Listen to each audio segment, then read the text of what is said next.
Hypnosis. You're sitting in a dark room. Someone's voice guides you soft and steady. Your breathing slows. Your shoulders drop. The world outside starts to blur.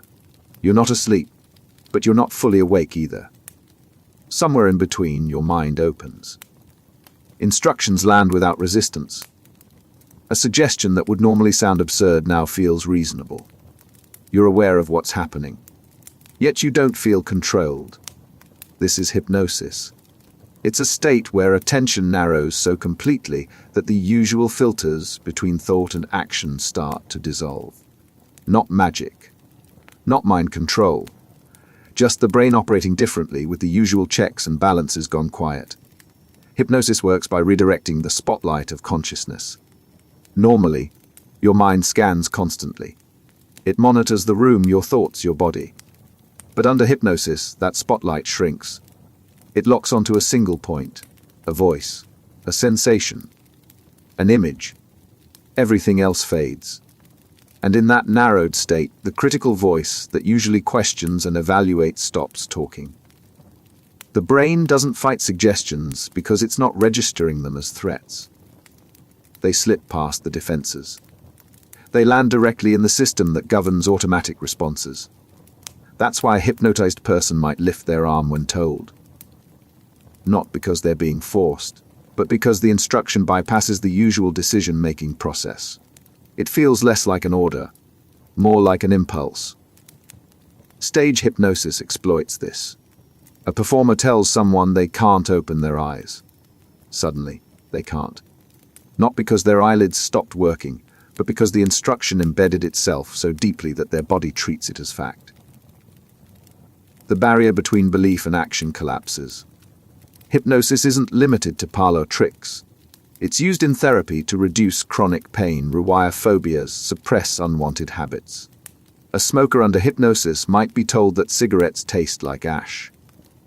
Later, they light one up and gag. The suggestion didn't change the cigarette. It changed how the brain processes the experience. The mechanism runs on expectation. If you believe hypnosis will work, your brain starts cooperating. Neurons that govern self-monitoring quiet down. Regions tied to imagination light up. The mind treats the hypnotist words not as external commands, but as internally generated thoughts. That's why it doesn't feel like obedience. It feels like realization. Not everyone responds the same way. Some people sink into hypnosis effortlessly. Others stay firmly anchored in their usual awareness, resisting every cue. The difference lies in absorption. The ability to lose yourself in a narrative, a song, a memory.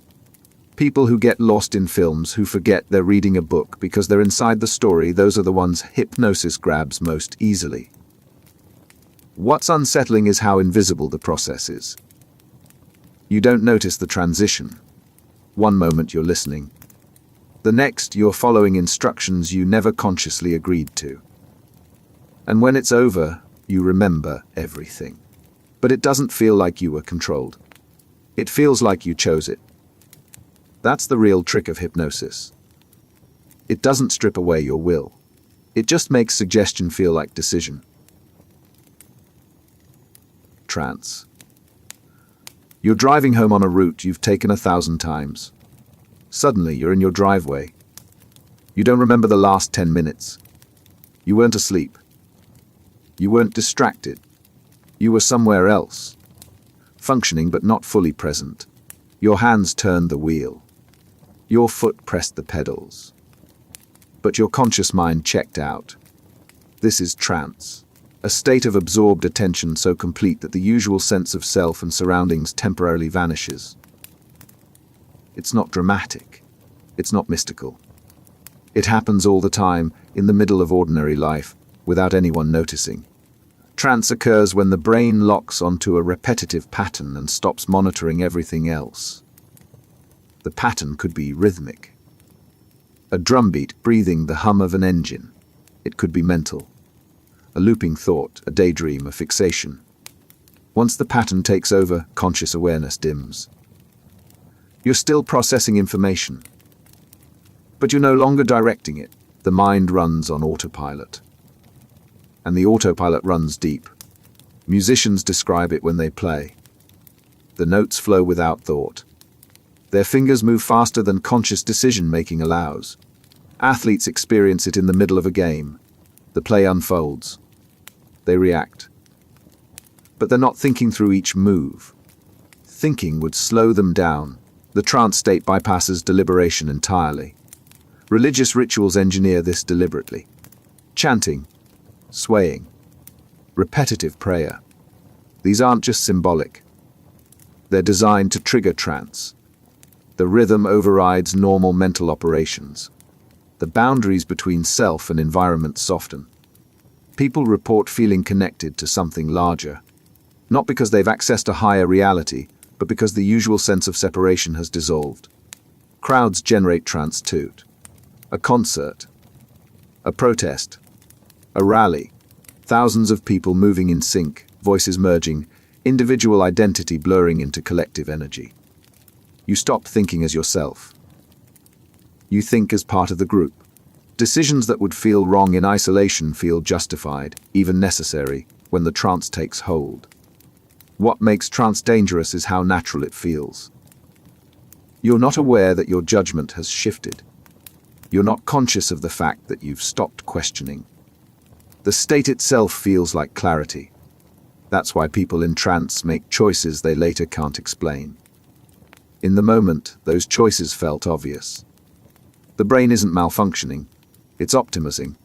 Trance states allow rapid processing without the drag of self-awareness. In safe contexts, that's useful. But in manipulative ones, it's a vulnerability. Because once you're in trance, whoever controls the rhythm controls the direction. And the exit isn't always clear. Some people snap out the moment the pattern breaks. Others stay locked in long after the trigger is gone. Their minds still running on that narrow track, unable to widen the focus back to normal awareness. Trance doesn't require a hypnotist. It doesn't require intention. It just requires the right conditions, a rhythm, a fixation, a reason for the brain to stop monitoring and start flowing. And once it starts, you won't notice. You'll just keep moving, certain you're still in control. Hypnotic Suggestibility. The hypnotist asks you to imagine your arm getting heavier. You feel it. Not because you're pretending. Your arm actually starts to sink. He tells you the room is getting warmer. Within seconds, you're pulling off your jacket. Someone else in the same session hears the same instructions and feels nothing. Their arm stays light. The room temperature doesn't shift. Same words. Same setting. Completely different results. Some people are wired to respond to suggestion. Their minds treat verbal cues not as possibilities but as instructions the body should follow. It's not weakness. It's not gullibility. It's a psychological trait called hypnotic suggestibility, and it determines how easily your brain accepts external prompts as internal reality. Suggestibility isn't binary. It's a spectrum. On one end, people who resist every cue, their critical filters staying locked no matter how relaxed they feel. On the other, people whose mental boundaries blur so easily that a single phrase can shift their physical sensations, their perceptions, even their memories. The highly suggestible don't question more slowly. They question differently. When a hypnotist says your eyelids are getting heavy, most people pause. They evaluate. They wonder if it's real or imagined. The suggestible skip that step. The suggestion lands and the brain treats it like a fact. Their eyelids actually feel heavier, not because they decided to play along, but because the line between external input and internal experience dissolved.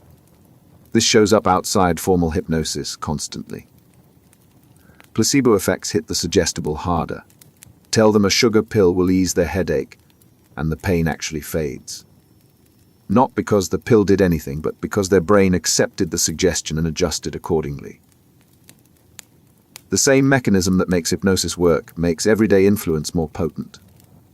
Advertising exploits this. A commercial tells you a product will make you feel confident. For some, that's just noise. For the highly suggestible, The association embeds. They buy the product. They feel the shift. Not because the product delivered, but because the suggestion planted an expectation their mind fulfilled. It works in relationships too. Someone tells you you're overreacting. If you're low in suggestibility, you evaluate the claim, weighing your emotions against the accusation. If you're high in suggestibility, the statement lands harder. You start doubting yourself faster. The suggestion doesn't just challenge your perception. It begins rewriting it. What makes suggestibility powerful is how automatic it is. You don't choose to respond. The response happens before conscious thought catches up. That's why the highly suggestible make excellent hypnotic subjects. But it's also why they're more vulnerable to manipulation. Their defenses aren't weaker. They just operate on a slower clock. The trait isn't fixed. Stress increases suggestibility. Fatigue lowers resistance. When you're mentally drained, suggestions slip through easier. That's why cults and high-pressure sales tactics work best when people are overwhelmed. Exhaustion doesn't break you. It just makes your brain more willing to accept external direction as truth. Suggestibility isn't a flaw. It's a feature. It allows rapid learning, social bonding, cultural transmission. But it comes with a trade-off. The same openness that lets you absorb new information quickly also makes you easier to redirect. And once a suggestion takes root, dislodging it requires the kind of conscious effort most people never apply. Absorption. The book is in your hands, but you're not in the room anymore. You're somewhere else entirely. The words aren't descriptions. They're experiences. You're not reading about a character walking through a forest. You're walking through it. The air feels cool. The ground soft. When someone calls your name, you don't hear them. Not because you're ignoring them, but because your mind has fully relocated. This is absorption. The brain's ability to become so immersed in an experience that the boundary between external stimulus and internal reality collapses. It's not daydreaming. It's not distraction. It's a complete cognitive shift where attention locks onto a single stream of input, and everything else vanishes. Absorption is a personality trait, measurable and consistent. Some people experience it constantly. A song plays and they're inside it. A film starts and they forget they're sitting in a theater. A memory surfaces and it's not a recollection, it's a reliving. Others rarely cross that threshold. They stay aware of the room, the chair, the fact that they're observing rather than inhabiting. The difference shows up in brain activity. Highly absorptive people process sensory input differently. When they engage with a narrative or a piece of music, regions tied to self-monitoring quiet down. The internal narrator that usually maintains a running commentary on reality goes silent. What's left is pure experience, unfiltered by the usual cognitive distance. This makes them more susceptible to hypnosis. Hypnotic induction relies on narrowing attention until the subject loses track of the boundary between suggestion and sensation. For someone high in absorption, that boundary is already thin. A hypnotist doesn't need to work hard to collapse it. The person's default mode is halfway there. It also makes them more vulnerable to emotional contagion. When they watch someone cry, they don't just sympathize. They feel the grief as if it's their own. When they hear a story of injustice, the anger doesn't stay abstract. It lodges in their chest, visceral and immediate. Empathy isn't intellectual. It's somatic. Advertising targets this. A commercial doesn't just show you a product. It builds a world. Music swells. Lighting shifts. The narrative pulls you in. For low absorption viewers, it's transparent. They see the manipulation. For high absorption viewers, the manipulation works because they're not watching the ad. They're inside it. The emotional association forms before rational evaluation kicks in. Fantasy-prone individuals live at the extreme end of this spectrum. They don't just get lost in stories. They generate them constantly. Imagined scenarios feel as vivid as real memories. The line between what happened and what they pictured happening blurs to the point where distinguishing the two requires deliberate effort. This isn't pathology. It's cognitive style. But it carries risks. When absorption runs high, influence doesn't need force. It just needs immersion. A charismatic speaker. A compelling narrative. A ritual that pulls focus inward. Once attention locks, the usual defenses don't activate. Suggestions don't register as external. They feel like insights. The absorptive mind doesn't guard against experience. It opens to it. That openness fuels creativity, emotional depth, spiritual experience. But it also means the door swings both ways. What comes in, whether benign or malicious, lands with the same unfiltered intensity. Narrative transportation. Why do people believe things that aren't true? Not because they're stupid. Not because they lack information. Because they heard a story that felt real. And once a story transports you, facts stop mattering. You're reading a novel. The protagonist is wrongly accused. You know it's fiction. You know the author invented every word. Yet your heart races when the trial begins. You feel outrage at the injustice. You want the character vindicated, even though the character doesn't exist. The story transported you. And while you're inside it, the usual checks that separate fiction from reality don't apply. Narrative transportation is the psychological state where a story pulls you so completely into its world that you stop processing it as a story. You process it as experience. The events aren't happening to someone else. They're happening in front of you. And because they feel real, they shape your beliefs the same way real events do. This is why anecdotes beat statistics. You can show someone data proving a claim is false. They'll nod. They'll acknowledge the numbers. Then someone tells them a personal story that contradicts the data, and the story wins. Not because it's more accurate, but because it transported them. The emotional truth of the narrative overrides the factual truth of the evidence. Propagandists understand this. You don't convince people by listing facts. You tell them a story. A hero, a villain, a threat, a victory. If the story is compelling enough, it bypasses critical evaluation entirely. The audience doesn't think, is this true? They think, this feels true. And once it feels true, defending it becomes automatic. Films exploit this ruthlessly. You watch a courtroom drama. The defendant is clearly guilty based on evidence. But the film frames the story so you root for them anyway. By the time the verdict arrives, you've been transported so deeply into the narrative's moral framing that you experience relief when the guilty party walks free. Your rational mind knows it's wrong. Your transported mind doesn't care. Religious and political movements use the same mechanism. They don't start with doctrine. They start with stories, parables, testimonials. Narratives of transformation, struggle, redemption. These stories don't argue. They transport.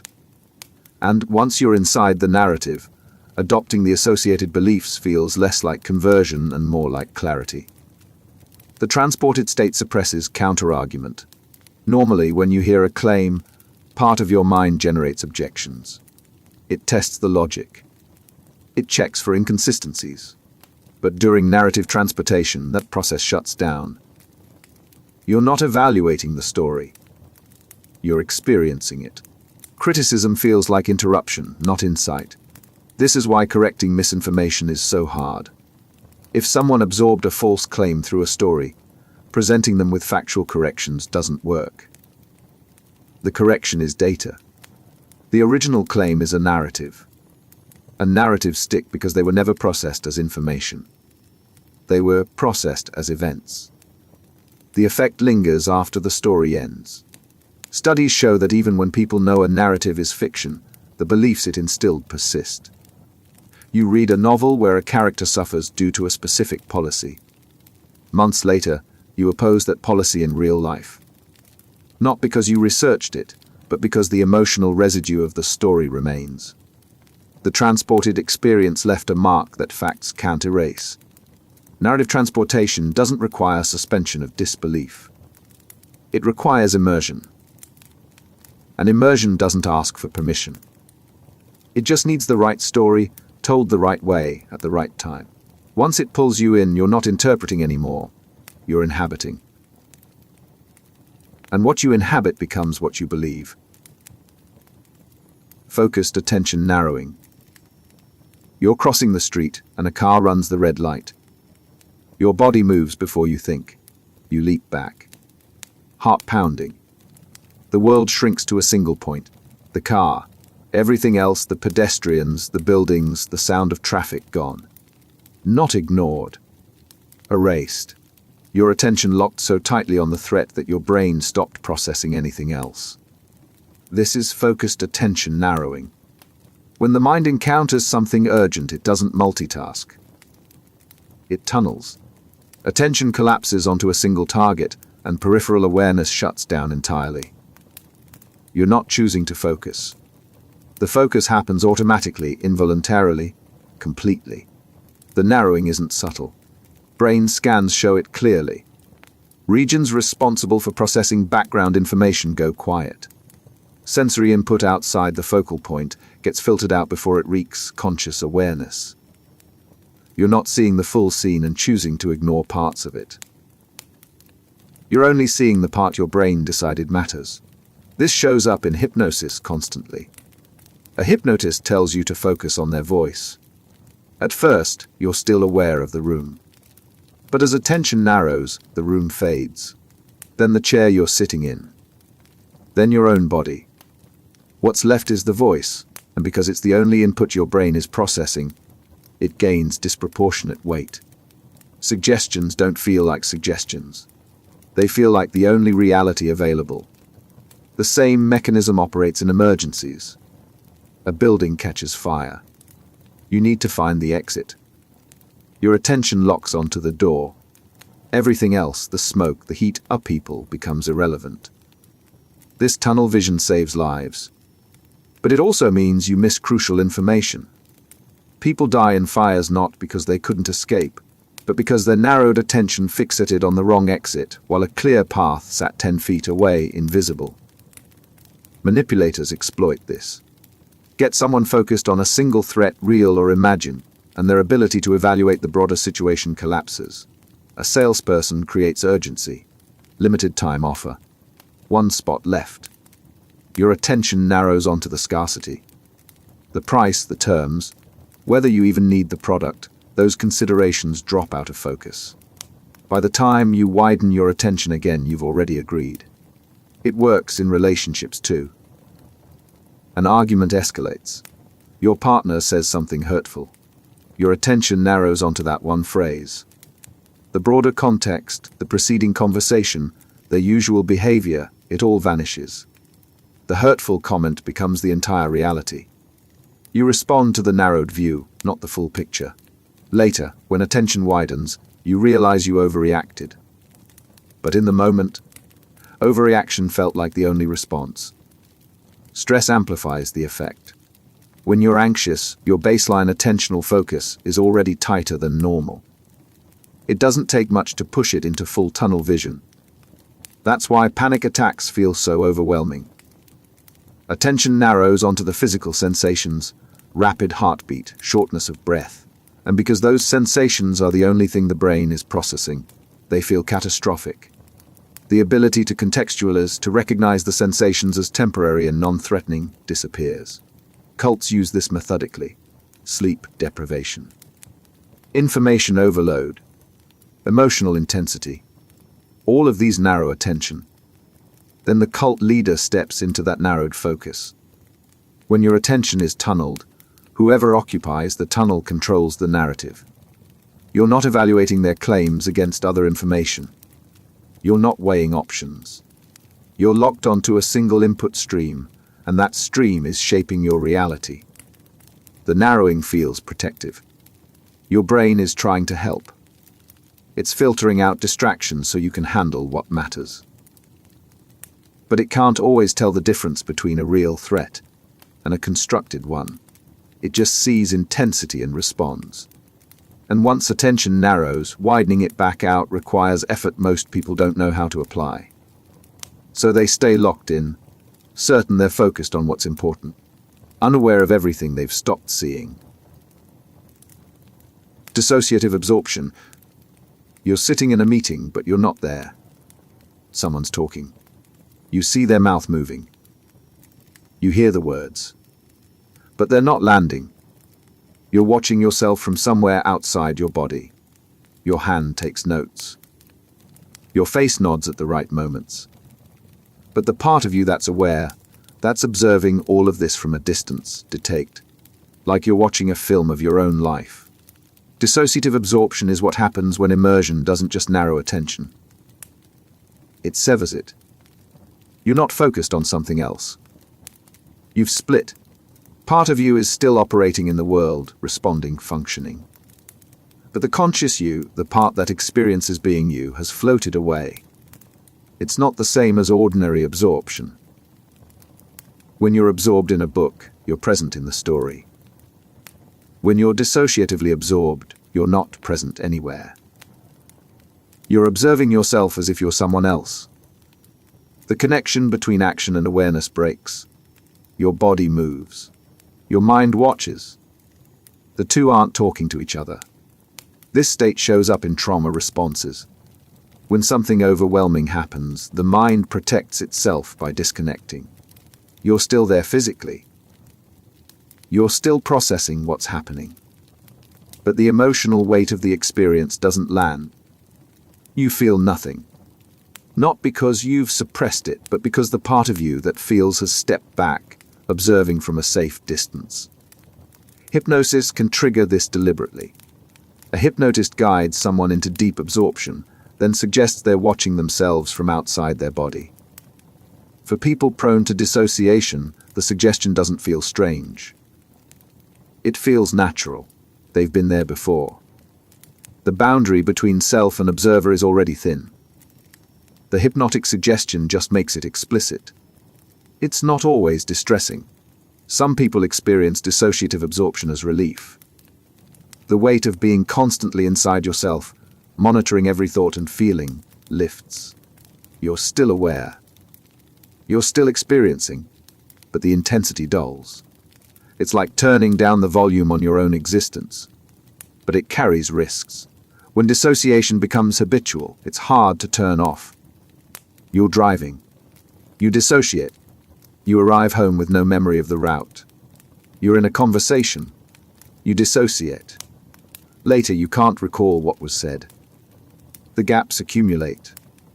You start losing chunks of your own life, not to forgetting, but to not being present when they happened. Manipulators can exploit this. If someone dissociates easily, you can guide them into that state, then plant suggestions while they're observing rather than experiencing. The suggestions don't register as intrusions.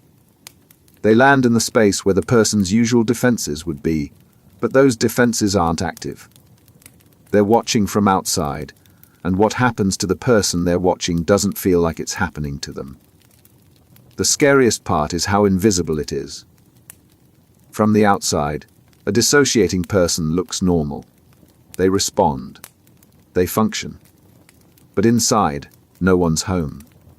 And when they come back, if they come back, they've lost time they'll never get back. Not because they forgot. Because they were never really there. Automaticity. You brush your teeth without thinking. Your hand moves. The brush scrubs. You rinse. You spit. 5 minutes later, you can't remember doing it. Not because your memory failed. Because you never consciously registered it in the first place. The action ran on autopilot. Your brain delegated the task to systems that don't require awareness, and those systems handled it perfectly. This is automaticity. The ability to perform complex actions without conscious thought. It's not mindlessness. It's efficiency. The brain has limited conscious processing capacity. If you had to think through every step of brushing your teeth, getting dressed, walking downstairs, you'd exhaust yourself before breakfast. Automaticity frees up mental resources by relegating routine tasks to unconscious systems that execute them flawlessly. The more you repeat an action, the more automatic it becomes. At first, learning to drive requires full attention. You think about the pedals, the mirrors, the turn signals. Months later, you're driving while having a conversation, adjusting the radio, planning your day. The driving hasn't become less complex.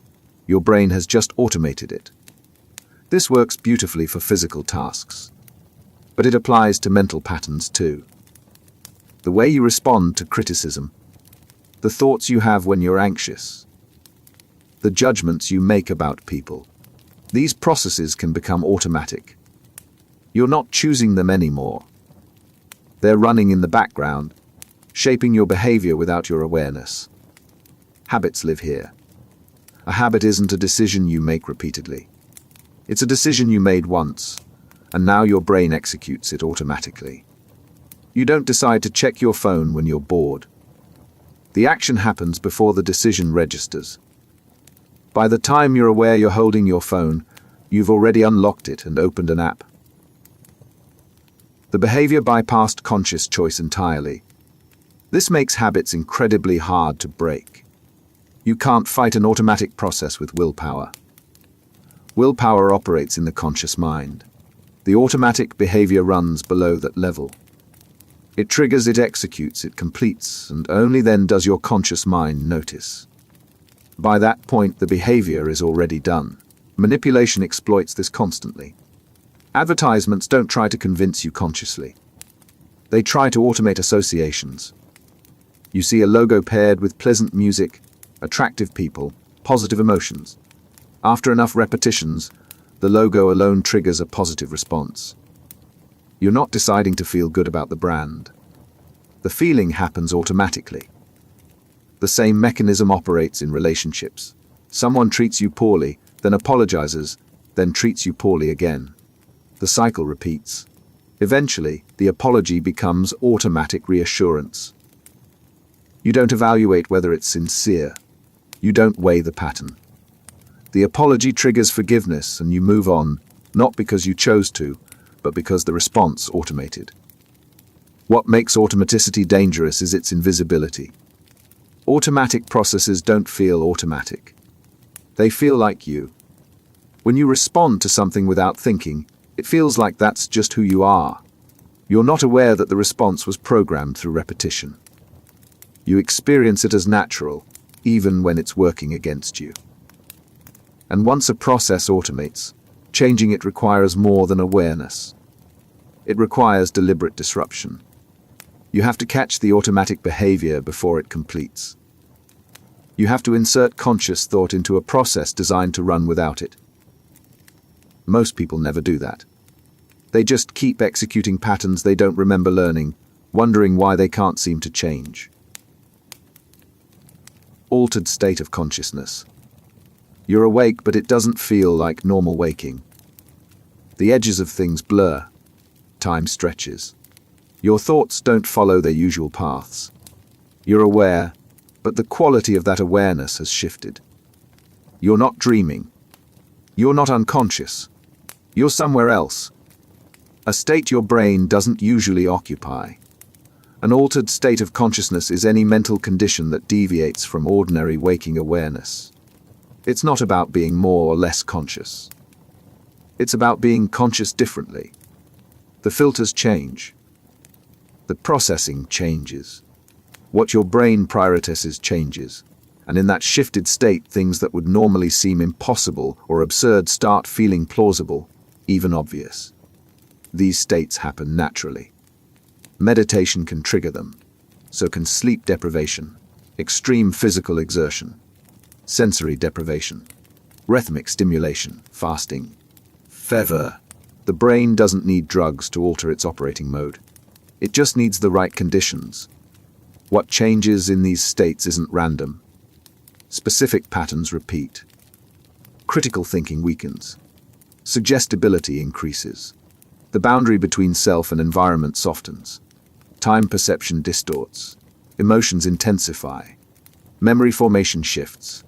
You're still you. But the you that's operating has different rules. Hypnosis induces an altered state deliberately. Through focused attention and relaxation, the brain transitions from its usual vigilant mode into something quieter. The shift isn't dramatic. You don't lose consciousness. You don't hallucinate. But the internal landscape changes. Suggestions that would normally bounce off your critical filters now slip through. Not because your defenses are gone, but because the state you're in processes information differently. Religious experiences often involve altered states, prolonged prayer, chanting, fasting, ecstatic movement. These practices don't just create spiritual feelings, they change brain function. Regions tied to self-awareness quiet down. Areas associated with unity and connection light up. The person experiences something profound. Not because they've accessed another realm, but because their brain is operating in a mode it rarely enters. The same states are weaponized in coercion. Sleep deprivation doesn't just make you tired. It alters your consciousness. Your judgment weakens. Your resistance drops. Interrogators know this. Keep someone awake long enough, and their brain shifts into a state where suggestions land with unusual force. They'll agree to things they'd normally reject, not because they've been tortured, but because their altered state makes agreement feel reasonable. Crowds can induce these states too. A concert, a rally, the music, the movement, the synchronized energy. Your brain shifts. The normal you, the one that maintains boundaries and evaluates independently, recedes. What's left is more reactive, more suggestible, more likely to merge with the group's emotional current. You're not losing yourself. You're operating from a different mode, one where individual skepticism feels unnecessary. The states themselves aren't good or bad. They're just different. Meditation-induced altered states can reduce anxiety, increase focus, foster insight. But the same mechanisms that make those benefits possible also create vulnerability. Because in an altered state, your usual defenses aren't offline. They're just configured differently. And if someone knows how to work with that configuration, they can guide your thoughts and behaviors in ways that wouldn't work during normal consciousness. What's unsettling is how seamless the transition can be. You don't notice yourself shifting into an altered state. You just realize later that something felt different. And by then, whatever happened while you were in that state has already shaped you. Flow state. Time disappears. You're writing, coding, playing an instrument, and suddenly hours have passed. You didn't notice. You weren't tracking. You were completely absorbed in the action, and the action flowed effortlessly. No struggle. No second guessing. Just pure execution, as if the task was doing itself and you were just the channel. Flow is an altered state where skill and challenge align so perfectly that conscious effort vanishes. You're not working. You're not trying. You're moving through the task with a fluidity that feels automatic, yet remains fully engaged. It's one of the most coveted psychological states because it combines peak performance with profound satisfaction. Athletes call it being in the zone. Musicians call it losing yourself in the music. Programmers call it deep work. The terminology differs, but the experience is consistent. Self-awareness drops. The inner critic goes quiet. The gap between intention and action collapses. You think it, and it happens seamlessly. Flow requires specific conditions. The task must be challenging enough to demand focus, but not so difficult that it triggers anxiety. You need clear goals, immediate feedback, a sense of control. When these elements align, the brain shifts into a state where dopamine and norepinephrine levels optimize attention and reward. The prefrontal cortex, which handles self-monitoring and doubt, partially deactivates. What's left is pure process. This state is addictive. People chase it. They structure their lives around activities that reliably induce it. Not because flow is easy, because it's deeply satisfying. The hours you spend in flow don't feel like effort. They feel like purpose. And when you exit the state, you're left with a sense of accomplishment that routine productivity never provides. But flow has a shadow side. The same mechanisms that make it feel effortless also make it exploitable. Casinos engineer flow states deliberately. The games are designed to match skill and challenge precisely. Clear goals, immediate feedback, a sense of control even though the odds are rigged. Players enter flow, lose track of time, and hours later, they've drained their accounts without realizing how long they've been playing. Workaholism operates similarly. The work induces flow. Flow feels good. So you keep working, not because you're productive, but because the state itself is rewarding. Relationships suffer. Health declines. But the flow keeps pulling you back, and you rationalize it as dedication. Cults use flow strategically. They create environments where members are constantly engaged in activities that demand focus. Building, chanting, recruiting. The tasks are structured to induce flow. And in flow, critical thinking diminishes. You're not questioning. You're executing. The state feels meaningful, and that feeling substitutes for actual evaluation. Flow doesn't require belief or intent. It's a neurological response to environmental conditions. If the conditions are right, the state triggers. And once you're in it, distinguishing between flow induced by meaningful work and flow induced by manipulation becomes nearly impossible. Both feel the same. Both deliver the same satisfaction. The difference only becomes clear when you step back, and stepping back while in flow is the last thing your brain wants to do. The state itself is neutral. It's a tool. But like any tool, it can be used to build or to trap. And because flow feels so undeniably good, most people never ask whether the activity inducing it is worth the cost. Suggestibility. Someone hands you a sugar pill and tells you it's a painkiller. You take it. 30 minutes later, your headache fades. You didn't expect it to work. You knew it wasn't real medicine. But the pain reduced anyway. Not because the pill did anything, but because your brain believed it would. Suggestibility is the degree to which your mind accepts external input as reality. It's not gullibility. It's not weakness. It's a cognitive trait that determines how easily suggestions bypass your critical filters and become beliefs, sensations, or behaviors. Everyone has it. The difference is intensity. Some people's brains treat suggestions like maybes. They evaluate. They test. They require evidence before accepting a claim. Others treat suggestions like facts. The information lands, and the mind integrates it without verification. Tell them their arm is heavy, and it feels heavy. Tell them a product will make them confident, and they feel more confident. The suggestion doesn't convince them. It rewrites their experience. This shows up most clearly in placebo responses. Medical trials rely on the fact that some people improve when given fake treatments.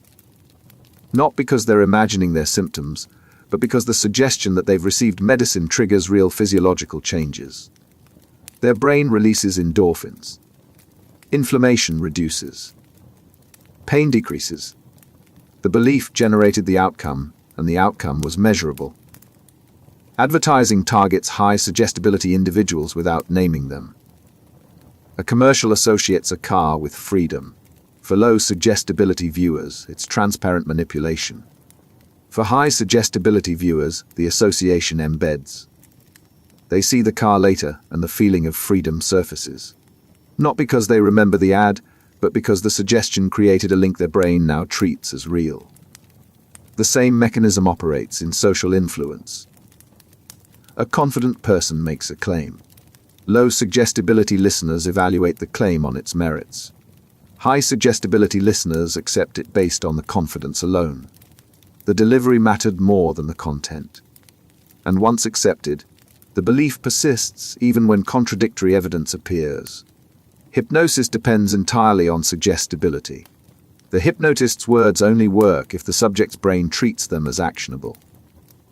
For highly suggestible people, the suggestions don't feel like suggestions. They feel like observations. The hypnotist says your eyelids are heavy. The person doesn't think, should I make them heavy? They think, my eyelids are heavy. The distinction between external input and internal experience collapses. Stress increases suggestibility across the board. When you're anxious, exhausted, or overwhelmed, your brain's ability to evaluate information weakens. Suggestions slip through with less resistance. That's why high-pressure sales work. That's why people in crisis are vulnerable to manipulation. It's not that they're less intelligent. It's that their cognitive state has shifted into one where suggestibility naturally rises. Children are universally high in suggestibility. Their brains haven't developed the filtering systems that allow adults to separate input from reality. Tell a child something with confidence, and they'll believe it. Not because they're naive, but because their cognitive architecture accepts authoritative input as fact. This is how cultural values transmit. It's also how trauma and false memories form. What makes suggestibility dangerous is its invisibility. People don't know their own level. They don't feel suggestions landing. They just notice that certain ideas or products or people feel right, and they assume that feeling came from within. It didn't. It was planted. And the higher your suggestibility, the easier the planting, and the less you'll ever suspect it happened. Fantasy proneness. Did that conversation actually happen, or did you imagine it? You remember sitting in the cafe. You remember what they said. You remember how it felt, but now you're not sure. Was it real, or was it a scenario you pictured so vividly that your brain filed it as a memory? Fantasy proneness is the tendency to generate and inhabit imaginary scenarios so intensely that they feel indistinguishable from lived experience. It's not delusion. People with high fantasy proneness know the difference between reality and imagination when they stop to check. The problem is, they often don't stop. The imagined and the real blend together, and separating them requires conscious effort they're not always applying. This shows up in memory. A fantasy-prone person recalls an event. But some details in that memory never happened. They were imagined during or after the event, and the brain integrated them seamlessly. The person isn't lying. They genuinely remember it that way. The imagined details feel as concrete as the real ones, because the brain encoded them using the same systems. It also shows up in relationships. A fantasy-prone person pictures a conversation they want to have. They imagine what the other person would say.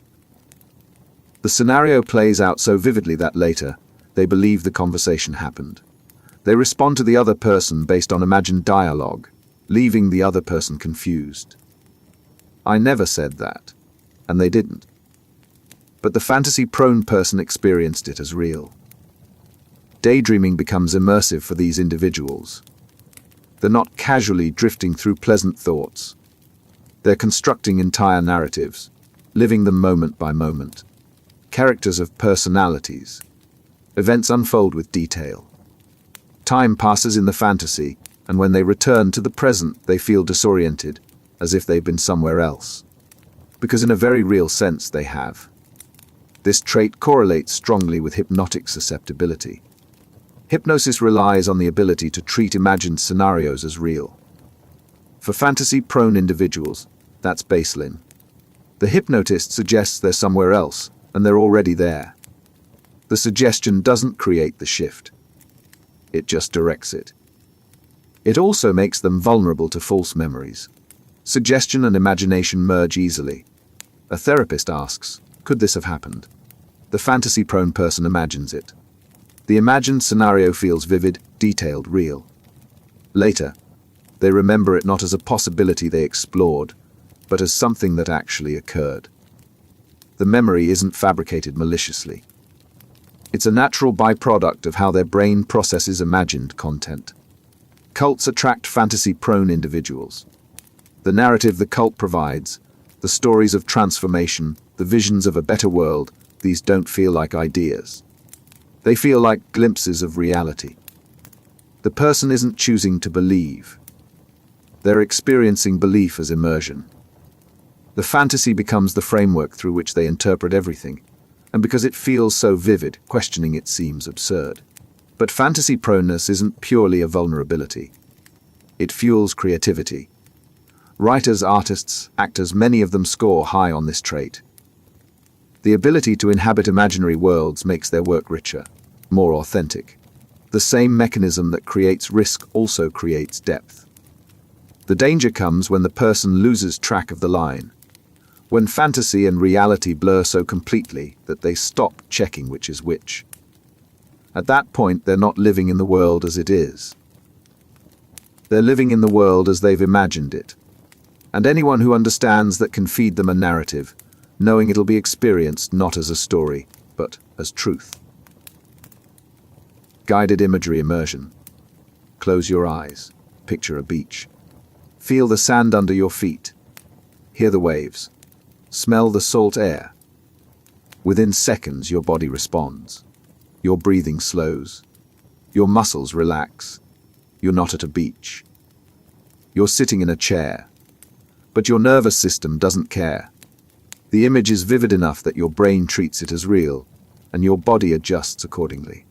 Guided imagery is the deliberate use of mental visualization to trigger physiological and psychological responses. It's not passive daydreaming. It's structured immersion. Someone guides you through a detailed sensory scenario, and if the imagery is vivid enough, your brain doesn't distinguish between the imagined experience and actual sensory input. The mechanism runs on the fact that imagination and perception share neural pathways. When you picture biting into a lemon, the same brain regions activate as when you actually taste one. Your mouth might even water. The experience isn't identical, but it's close enough that your body reacts as if the lemon were real. Therapists use this for anxiety reduction. A patient imagines a safe place in vivid detail. The warmth of sunlight, the sound of wind through trees, the feeling of soft grass. As the imagery deepens, the body's stress response decreases. Heart rate slows. Cortisol levels drop. The patient isn't escaping their anxiety. They're training their nervous system to associate the imagined scenario with calm, and that association becomes a tool they can activate when needed. Athletes use it for performance enhancement. A sprinter visualizes the race, the sound of the starting gun, the sensation of pushing off the blocks, the burn in their muscles as they accelerate. Repeating this mental rehearsal strengthens the neural circuits involved in the actual movement. When race day arrives, the body executes more efficiently because the brain has already practiced. But guided imagery also creates vulnerability. The same mechanism that makes therapeutic visualization effective makes manipulation possible. A cult leader guides members through imagery of a transformed world. The details are sensory and immersive. Peace, abundance, unity. The scenario never existed, but the brain encodes it as if it did. The imagined future becomes the reference point against which the present is measured, and the present always falls short. Hypnosis relies heavily on guided imagery. The hypnotist describes a staircase. You imagine descending it step by step. With each step, you go deeper. The imagery doesn't cause the trance. It directs attention so narrowly that everything else fades. And once attention is that focused, suggestions land with unusual force because the critical filters that would normally intercept them aren't active.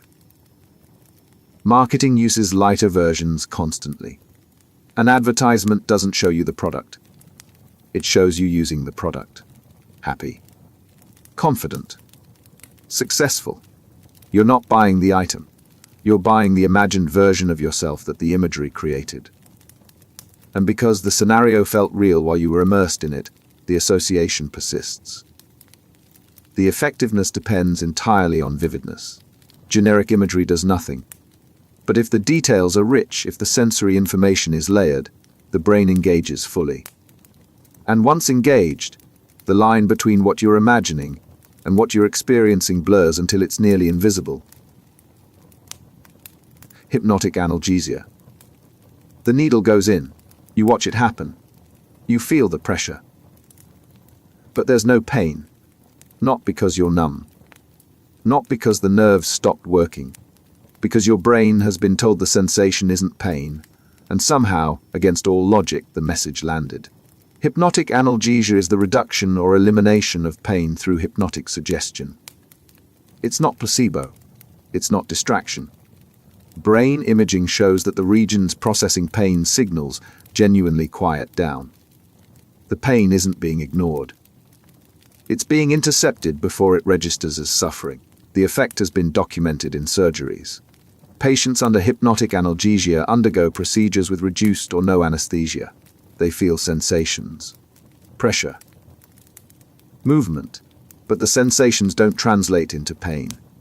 Observers watching the surgery can't tell the difference between a patient under chemical anesthesia and one under hypnotic suggestion. Both remain calm. Both show reduced physiological stress markers. It works because pain has two components: the signal and the interpretation. The signal travels from the injury site to the brain. The interpretation is how the brain labels that signal. Hypnotic suggestion doesn't block the signal. It alters the interpretation. The brain receives the input but processes it differently, stripping away the distress that normally accompanies it. Chronic pain patients use this therapeutically. A hypnotherapist guides them into trance, then suggests the pain is distant, manageable, or transforming into a neutral sensation like warmth. For some, the relief is immediate. For others, it builds with repetition. But the mechanism remains the same. The brain learns to process pain signals without the emotional weight that makes them unbearable. The effect varies by individual. Highly suggestible people achieve dramatic pain reduction. Low suggestibility individuals see minimal change. The difference isn't willpower or pain tolerance. It's how readily the brain accepts the suggestion that pain can be reinterpreted. But the same capacity that makes hypnotic analgesia therapeutic also makes it dangerous. If someone can suggest away pain, they can suggest away the body's warning system. A person under deep hypnotic analgesia might injure themselves further because the pain that would normally signal damage isn't reaching conscious awareness. The body is still being harmed. The brain just isn't processing it as harm. Interrogators have explored this. If you can hypnotically reduce someone's pain response, you can push physical coercion further without triggering the psychological collapse that usually limits its effectiveness. The person experiences the procedure, but the suffering that would normally break them is muted. It's not ethical, but the capacity exists.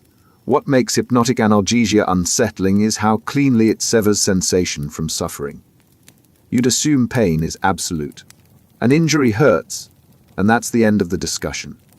But hypnotic analgesia proves pain is negotiable. The signal arrives. Whether it becomes suffering depends on how the brain is primed to interpret it. And if interpretation is malleable, then pain, one of the most fundamental human experiences, is just another process open to external influence. Posthypnotic suggestion. You're sitting at your desk. You reach for your coffee. Mid-reach, you stop. You don't know why. You weren't planning to stop. But your hand freezes, and only after the action halts do you remember. During yesterday's session, the hypnotist told you that every time you reached for coffee, you'd pause. You forgot the instruction. But your brain didn't. A posthypnotic suggestion is a command given during hypnosis that activates after the session ends. The person doesn't consciously remember receiving the instruction. But when the trigger occurs, the behavior executes automatically. It's not voluntary. It's not a decision. It's a planted response that fires when the right conditions align. The mechanism exploits how memory works. During hypnosis, suggestions bypass critical evaluation and embed directly into procedural memory, the system that governs automatic behaviors. The suggestion doesn't feel like an instruction. It feels like an impulse. So when the trigger appears, the person acts without questioning why. Stage hypnotists demonstrate this for entertainment. They tell a subject that whenever they hear a specific word, they'll stand up and clap. The session ends. The subject returns to the audience, fully alert. Then someone says the word. The subject stands and claps. When asked why, they can't explain it. They just felt compelled. Therapeutic hypnosis uses posthypnotic suggestions constructively. A smoker is told that every time they reach for a cigarette, they'll feel a wave of nausea. The suggestion embeds. Later they light up and the nausea hits. They're not consciously remembering the session. The response just activates. Over time, the association weakens the habit, but the same technique weaponizes easily. Plant a posthypnotic suggestion to trust a specific person without question. The subject forgets the instruction. Later, that person makes a request. The subject complies immediately, experiencing the compliance as their own choice. The suggestion didn't force obedience. It made obedience feel natural. Cults use this strategically. During intense group sessions, members enter trance states. Suggestions are embedded. Later, outside the group environment, those suggestions activate. A member hears a phrase the leader used. The emotional response the leader program triggers automatically. Loyalty doesn't feel imposed. It feels intrinsic. The suggestions fade over time if not reinforced. But with repetition, they strengthen. Each activation deepens the neural pathway. Eventually, the behavior becomes so automatic that the person can't trace it back to its origin. They genuinely believe the impulse came from within. What makes posthypnotic suggestions particularly insidious is their invisibility. You can't defend against a command you don't remember receiving. You can't evaluate a suggestion that embedded before your critical thinking engaged. By the time the behavior executes, it's too late to question it. You've already acted, and the action felt like yours. Time distortion in trance. 5 minutes pass. It felt like 30 seconds. Or 30 minutes pass. It felt like 5. You check the clock, confused. The time doesn't match your internal sense of how long you were occupied. You weren't distracted. You were fully engaged. But your brain's timekeeping system malfunctioned, and you genuinely can't tell how much time elapsed. Time distortion is a hallmark of trance states. When attention narrows intensely, the brain's ability to track time degrades. The experience doesn't feel compressed or stretched in the moment. It feels normal. Only afterward, when you check external markers, do you realize the mismatch. This happens because time perception relies on attention.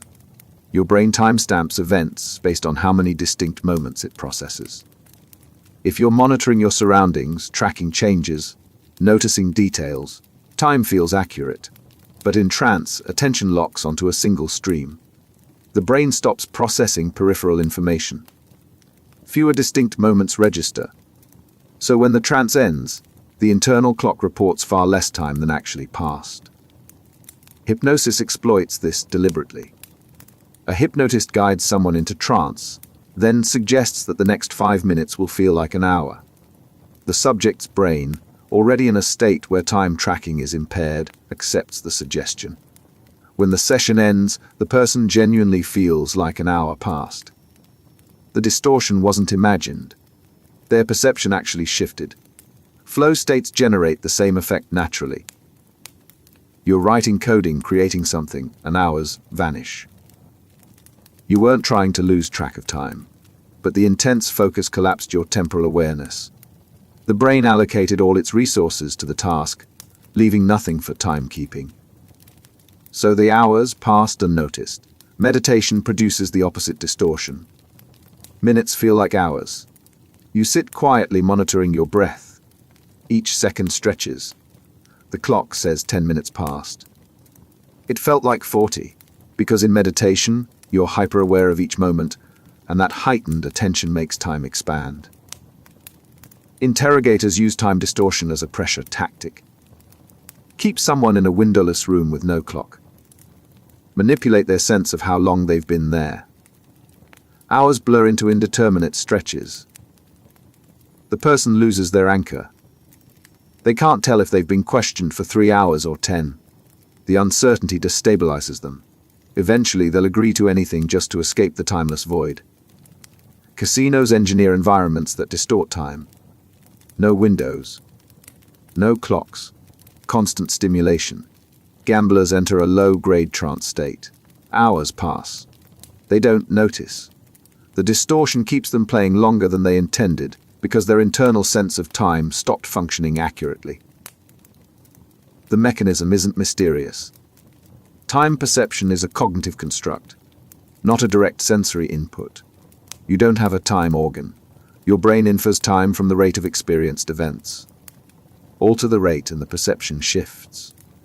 Trance states, by narrowing attention and reducing event processing, collapse that inference system entirely. And once it collapses, the person is operating without one of the most fundamental anchors to reality.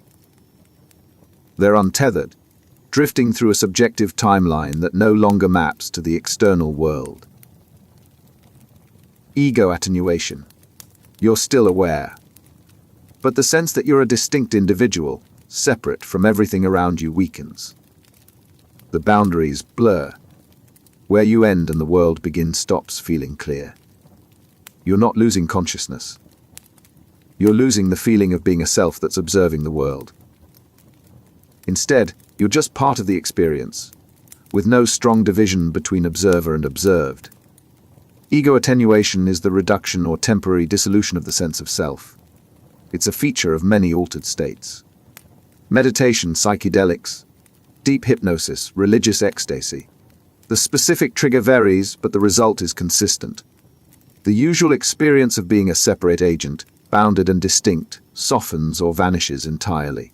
The brain constructs the sense of self constantly. It's not a fixed thing.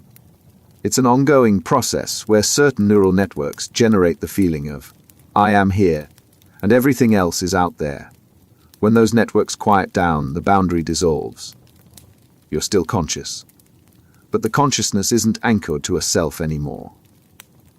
This can feel profound. People describe it as merging with the universe, experiencing oneness, transcending the ego. The language varies, but the core experience is the same. The separation between self and environment collapses, and what's left is pure awareness without a distinct center. Hypnosis can induce mild ego attenuation. A hypnotist guides someone into deep trance, then suggests they're dissolving into the environment, becoming part of the space around them. For highly suggestible individuals, the suggestion works. The sense of being a separate person weakens. They're still aware, but the I, that's usually doing the being aware, has gone quiet. Religious rituals engineer this deliberately. Chanting, fasting, repetitive movement. These practices don't just create spiritual feelings. They reduce ego boundaries. The participant stops experiencing themselves as an individual and starts experiencing themselves as part of the collective, the divine, the ritual itself. The distinction between participant and practice dissolves. This state is deeply vulnerable. When the ego attenuates, critical evaluation weakens. You're not defending yourself because the self you'd be defending feels less solid. Suggestions, beliefs, commands, they land without the usual resistance because resistance requires a strong sense of I disagree. If the I has softened, disagreement becomes difficult. Cults exploit this ruthlessly. They create conditions that induce ego attenuation. Sleep deprivation, sensory overload, intense group rituals. The individual's sense of self weakens. What's left is more porous, more receptive, more willing to merge with the group identity. The person doesn't feel controlled. They feel liberated. The ego that used to create separation is gone, and in its place is a sense of belonging so complete that independent thought feels unnecessary. The experience isn't inherently harmful. Temporary ego attenuation can reduce anxiety, increase empathy, foster spiritual insight. But it's a state of profound openness. And openness doesn't discriminate. It accepts what's beneficial and what's manipulative with equal ease. Once the boundaries dissolve, whatever enters shapes you directly, without the filters that would normally protect you. Reality filtering loosening. How do you know what's real? You rely on filters. Your brain constantly evaluates incoming information, sorting plausible from implausible, real from imagined, true from false. But in certain states, those filters loosen. Implausible things start feeling plausible. The impossible stops feeling impossible. You're not losing touch with reality. You're just less rigorous about checking. Reality filtering loosening is what happens when the brain's systems for evaluating truth relax. Normally, when you hear a claim, part of your mind tests it. Does this align with what I know? Is this consistent with how the world works? If the claim fails the test, you reject it. But in altered states, the testing mechanism weakens. Claims land without scrutiny. This shows up most clearly in hypnosis. A hypnotist tells you your arm is floating. Under normal consciousness, your brain would reject this. Your arm isn't floating. You can feel it resting on the chair. But in trance, the reality filter loosens. The suggestion doesn't get checked against physical sensation. It bypasses evaluation and becomes experience. Your arm feels like it's floating, even though it isn't. The same loosening happens in sleep deprivation. Stay awake long enough, and your ability to distinguish real from unreal degrades. You might see things that aren't there. Not hallucinations in the clinical sense. Just brief perceptual glitches that your tired brain doesn't correct. Normally, your reality filter would flag these as errors. But exhaustion has weakened the filter, so the errors pass through unchallenged. Dreams operate with reality filters almost entirely offline. In a dream, absurd things happen. You accept them without question. You're flying. Your childhood home has rooms that never existed. A stranger is simultaneously your friend and a lion. None of this triggers disbelief because the systems that evaluate plausibility aren't running. When you wake, the filter reactivates, and the dream's impossibilities become obvious. But during the dream, they felt completely real. Certain mental states loosen these filters deliberately. Brainstorming sessions encourage suspending judgment. No bad ideas. The goal is to let thoughts flow without the reality filter intervening. In that loosened state, creative connections emerge that rigorous filtering would block. The loosening serves a purpose. But it also means implausible ideas feel temporarily viable. Manipulators target this mechanism.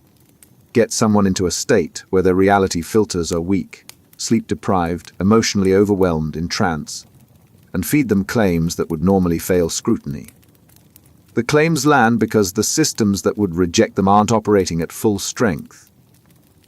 Later, when the person's filters reactivate, the belief is already embedded. Dislodging it requires active effort they might not apply. Propaganda works best when reality filtering is low.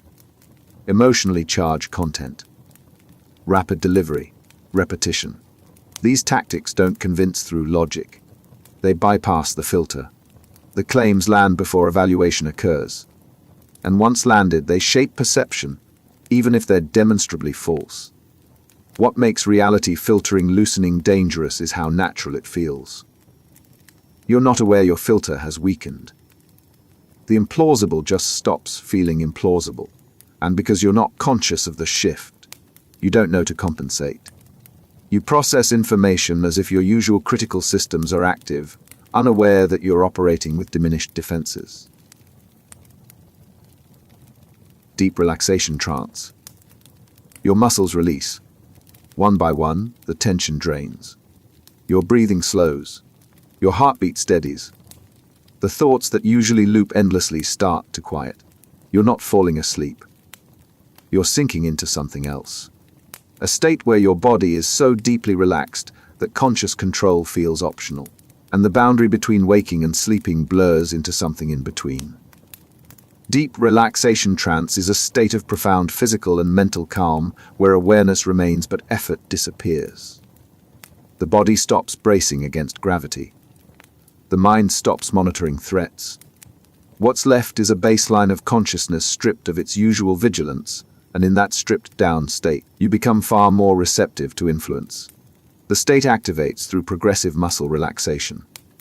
A voice guides you to tense and release each muscle group. Feet, calves, thighs. With each release, the relaxation deepens. The body learns it doesn't need to stay on guard. The nervous system shifts from sympathetic activation, the fight or flight mode, to parasympathetic dominance, the rest and digest state. Heart rate drops. Blood pressure lowers. Stress hormones decline. Hypnotic inductions rely on this heavily. The hypnotist doesn't start with suggestions. They start with relaxation. Because once the body is deeply calm, the mind follows. Critical thinking requires a certain level of arousal. When arousal drops too low, evaluation weakens. Suggestions that would normally trigger scrutiny slip through because the mental energy required to question them isn't available. Meditation produces a similar state. Focused breathing, body scans, guided relaxation. The techniques differ, but the endpoint is the same: deep calm. Reduced mental chatter. Heightened receptivity. Meditators describe it as peaceful. And it is. But peace and vulnerability aren't mutually exclusive. The same state that reduces anxiety also reduces the defenses that protect against manipulation. Therapists use deep relaxation trance to access subconscious patterns. In the relaxed state, memories surface more easily. Emotions that are usually suppressed emerge. The person isn't drugged. They're just so calm that the barriers between conscious and unconscious thin. What was hidden becomes accessible, and the therapist can work with it directly. But the mechanism doesn't distinguish between therapeutic and coercive contexts. Cult indoctrination sessions often begin with relaxation exercises. The members are guided into deep calm. Once there, the leader introduces beliefs that would normally be questioned. But in the deeply relaxed state, the questioning mechanism is offline. The beliefs embed without resistance. Interrogation techniques exploit this too. Prolonged isolation. Controlled breathing exercises. The subject is told it's to reduce stress. And it does reduce stress. But it also induces a trance state where suggestibility rises. The interrogator then plants narratives, and because the subject is deeply relaxed, the narratives land with less friction than they would during normal alertness. The state feels benign. You're calm. You're comfortable. There's no sense of danger. That's what makes it effective. The relaxation itself is the mechanism that lowers your guard. And once your guard is down, whoever controls the environment controls what enters. Absorbed attention lock. The world shrinks to a single point. You're reading. You're working. You're watching something. Everything else disappears. Not because you're ignoring it. Because your brain has stopped processing it entirely. Your attention has locked so tightly onto one thing that the lock itself prevents anything else from registering. You're not distracted. You're the opposite. You're so focused that focus has become a cage. Absorbed attention lock is what happens when concentration narrows to the point where attention can't shift. It's not just focus, it's fixation. The brain has committed all available resources to a single stream of input, and relocating those resources requires breaking the lock, which doesn't happen easily.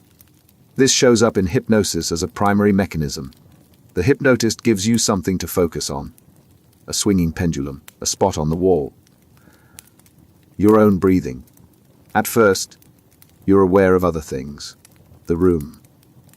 Sounds. Your body. But as the focus deepens, those other inputs fade. Not because they stopped existing, but because your brain stopped attending to them. The attention lock engaged, and everything outside the lock went dark. It's the same state gamers enter. Hours pass. They don't notice hunger, fatigue, or the people trying to get their attention. The game has locked their focus so completely that the signals from their body and environment aren't reaching conscious awareness. The brain is processing the game and only the game. Writers describe it too. They're deep in a scene and the real world ceases to exist. Someone calls their name. They don't hear it. Not because the sound didn't reach their ears, but because their auditory processing is locked onto the internal narrative. External sounds register as noise, not information. The lock strengthens with intensity. The more engaging the focal point, the tighter the lock.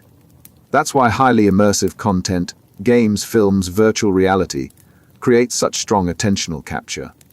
The brain commits fully, and once committed, pulling away requires effort most people don't apply until something breaks the spell. Manipulators exploit this deliberately. Create something intensely engaging. Lock the person's attention.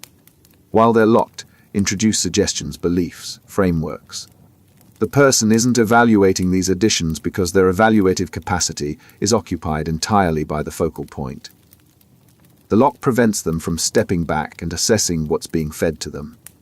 Advertising uses attention lock strategically. A video doesn't just present information, it builds intensity. Drama, suspense, emotional peaks. The viewer's attention locks onto the narrative. While locked, brand associations, product benefits, calls to action, all of these embed without scrutiny. By the time the lock releases, the associations have already formed.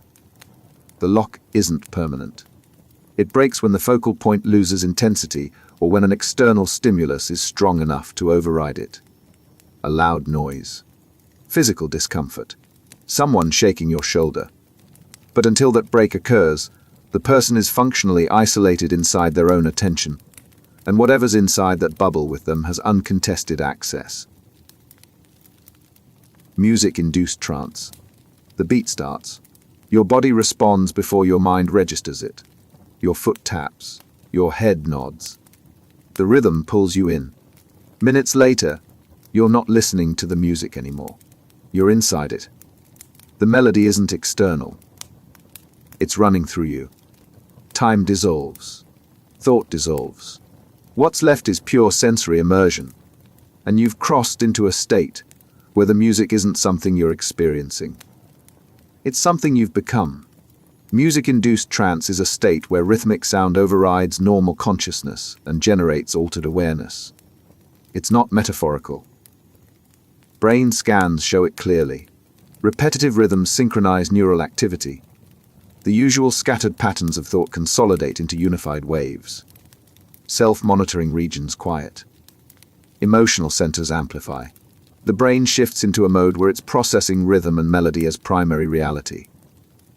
This happens naturally in concerts. Thousands of people, same beat, same volume, same space. Individual awareness doesn't disappear, but it softens. The music becomes a shared current that pulls everyone into sync. You're not deciding to move with the crowd. The rhythm is moving you, and because everyone else is being moved the same way, the collective experience intensifies the trance. Certain frequencies and tempos reliably trigger this. Drumming circles. Electronic dance music. Chanting. These aren't just pleasant sounds. They're engineered to hijack the brain's timing systems. The rhythm locks onto your heartbeat, your breathing, your brain waves. Once locked, it starts dictating the pace. Your physiology entrains to the sound and consciousness follows. Religious traditions use this deliberately. Gregorian chants, gospel hymns, Sufi music. The repetition isn't accidental. It's designed to induce trance. The believers aren't just worshipping. They're entering an altered state where the boundaries between self and the sacred blur. The music facilitates that crossing. Clubs and festivals optimize for trance induction. Bass frequencies you feel in your chest. Lights that pulse with the beat. Enclosed spaces that amplify sound. The combination doesn't just create atmosphere. It creates a neurological environment where trance states trigger easily. People aren't just dancing. They're dissociating into the rhythm. The trance doesn't require drugs, though drugs amplify it. The rhythm alone is sufficient. Once the brain entrains, suggestions and emotional content embedded in the music or delivered alongside it land with unusual force. That's why protest songs work.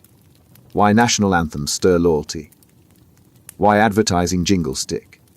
The music induced a light trance, and whatever message came with it entered during a state of reduced critical filtering. What makes music-induced trance powerful is how universally it works. Almost everyone is susceptible. The specific genre doesn't matter. What matters is repetition, intensity, and immersion. Meet those conditions and the brain shifts. And once shifted, it's in a state where influence flows more easily than it does during ordinary consciousness. Ritual trance. You've done this 100 times. Light the candles. Arrange the objects. Speak the words. The actions are familiar, automatic.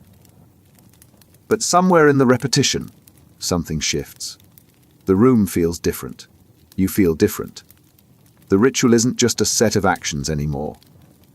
It's become a doorway, and you've stepped through it into a state where the ordinary rules don't quite apply.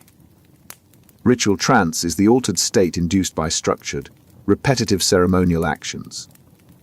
The content of the ritual doesn't matter. What matters is the structure. Predictable sequences, symbolic gestures, focused intention. These elements, repeated consistently, shift the brain into a mode where the ritual space feels separate from normal reality. Religious ceremonies depend on this. The same prayers, the same movements, the same order. Week after week, the repetition trains the brain to associate those actions with a specific state. Eventually, just beginning the ritual triggers the shift. The participant doesn't have to try to feel spiritual. The ritual itself induces the altered consciousness that feels spiritual. Secular rituals work the same way. A courtroom. Everyone stands when the judge enters. Specific phrases are spoken in specific orders. Robes. Formality. Symbolism. The ritual isn't decorative. It's functional. It creates a psychological space where the authority of the court feels absolute. Participants enter a mild trance where questioning that authority becomes difficult. Military ceremonies use ritual to bind identity. Marching in formation. Saluting. Reciting oaths. The repetition and precision induce a state where individual will softens and collective identity strengthens. The soldier isn't consciously choosing to subordinate themselves. The ritual has conditioned them into a state where subordination feels natural. Cults engineer rituals meticulously. Daily routines, group chants, symbolic acts. The members perform these repeatedly until the rituals become the framework through which they experience reality. The trance state the rituals induce makes the cult's beliefs feel true because those beliefs are only encountered during the altered state the ritual creates. Sports rituals operate similarly. Pre-game routines, team chants, superstitions. Athletes aren't just preparing, they're inducing a performance trance. The ritual signals the brain to shift into the mental state associated with peak execution. The actions themselves aren't magical, but they're conditioned triggers that reliably produce the desired psychological shift. The effectiveness of ritual trance lies in its invisibility. People don't feel like they're entering an altered state. They feel like they're participating in something meaningful. The meaning is real, but it's amplified by the trance the ritual induces. And in that amplified state, whatever the ritual represents, loyalty, faith, discipline, embeds more deeply than rational argument ever could. Crowd trance. You're one person in a mass of thousands. At first, you're still you, aware of your thoughts, your boundaries, your separateness. But as the crowd moves, something happens. The boundaries soften. Your thoughts start sensing with the group's energy. You're not deciding to merge. You're just noticing that being an individual feels less important. The crowd has become a single organism, and you're part of it now, not leading it, not resisting it, just flowing with it. Crowd trance is the collective altered state that emerges when large groups synchronize emotionally and behaviorally. It's not groupthink. It's deeper. Individual identity doesn't disappear, but it recedes. What's left is a merged awareness where the group's emotions and impulses feel like your own, and distinguishing between personal choice and collective momentum becomes nearly impossible. The state triggers through synchronization. Everyone facing the same direction, moving to the same rhythm, responding to the same stimulus. The brain is wired to detect and mirror social cues. In a crowd, those cues multiply. You're not just mirroring one person. You're mirroring hundreds. The cumulative effect overrides your usual independence. Protests and rallies engineer this deliberately. Chanting in unison. Marching together. Responding to a speaker's cadence. These aren't just expressions of solidarity. They're trance induction techniques. The synchronization shifts participants into a state where group identity dominates individual judgment. Decisions that would feel extreme in isolation feel necessary when the crowd is in trance. Sports crowds enter this state naturally. Thousands cheering the same play, booing the same call. The emotional intensity synchronizes everyone. You're not choosing to feel rage at the referee or euphoria at the goal. The crowd's emotion sweeps through you, and because everyone around you is feeling it simultaneously, the emotion feels validated and amplified beyond what you'd experience alone. Concert crowds experience it as euphoria. The music, the lights, the collective movement. Individual stress dissolves into group ecstasy. People describe it as transcendent. And neurologically it is. The boundaries between self and others blur.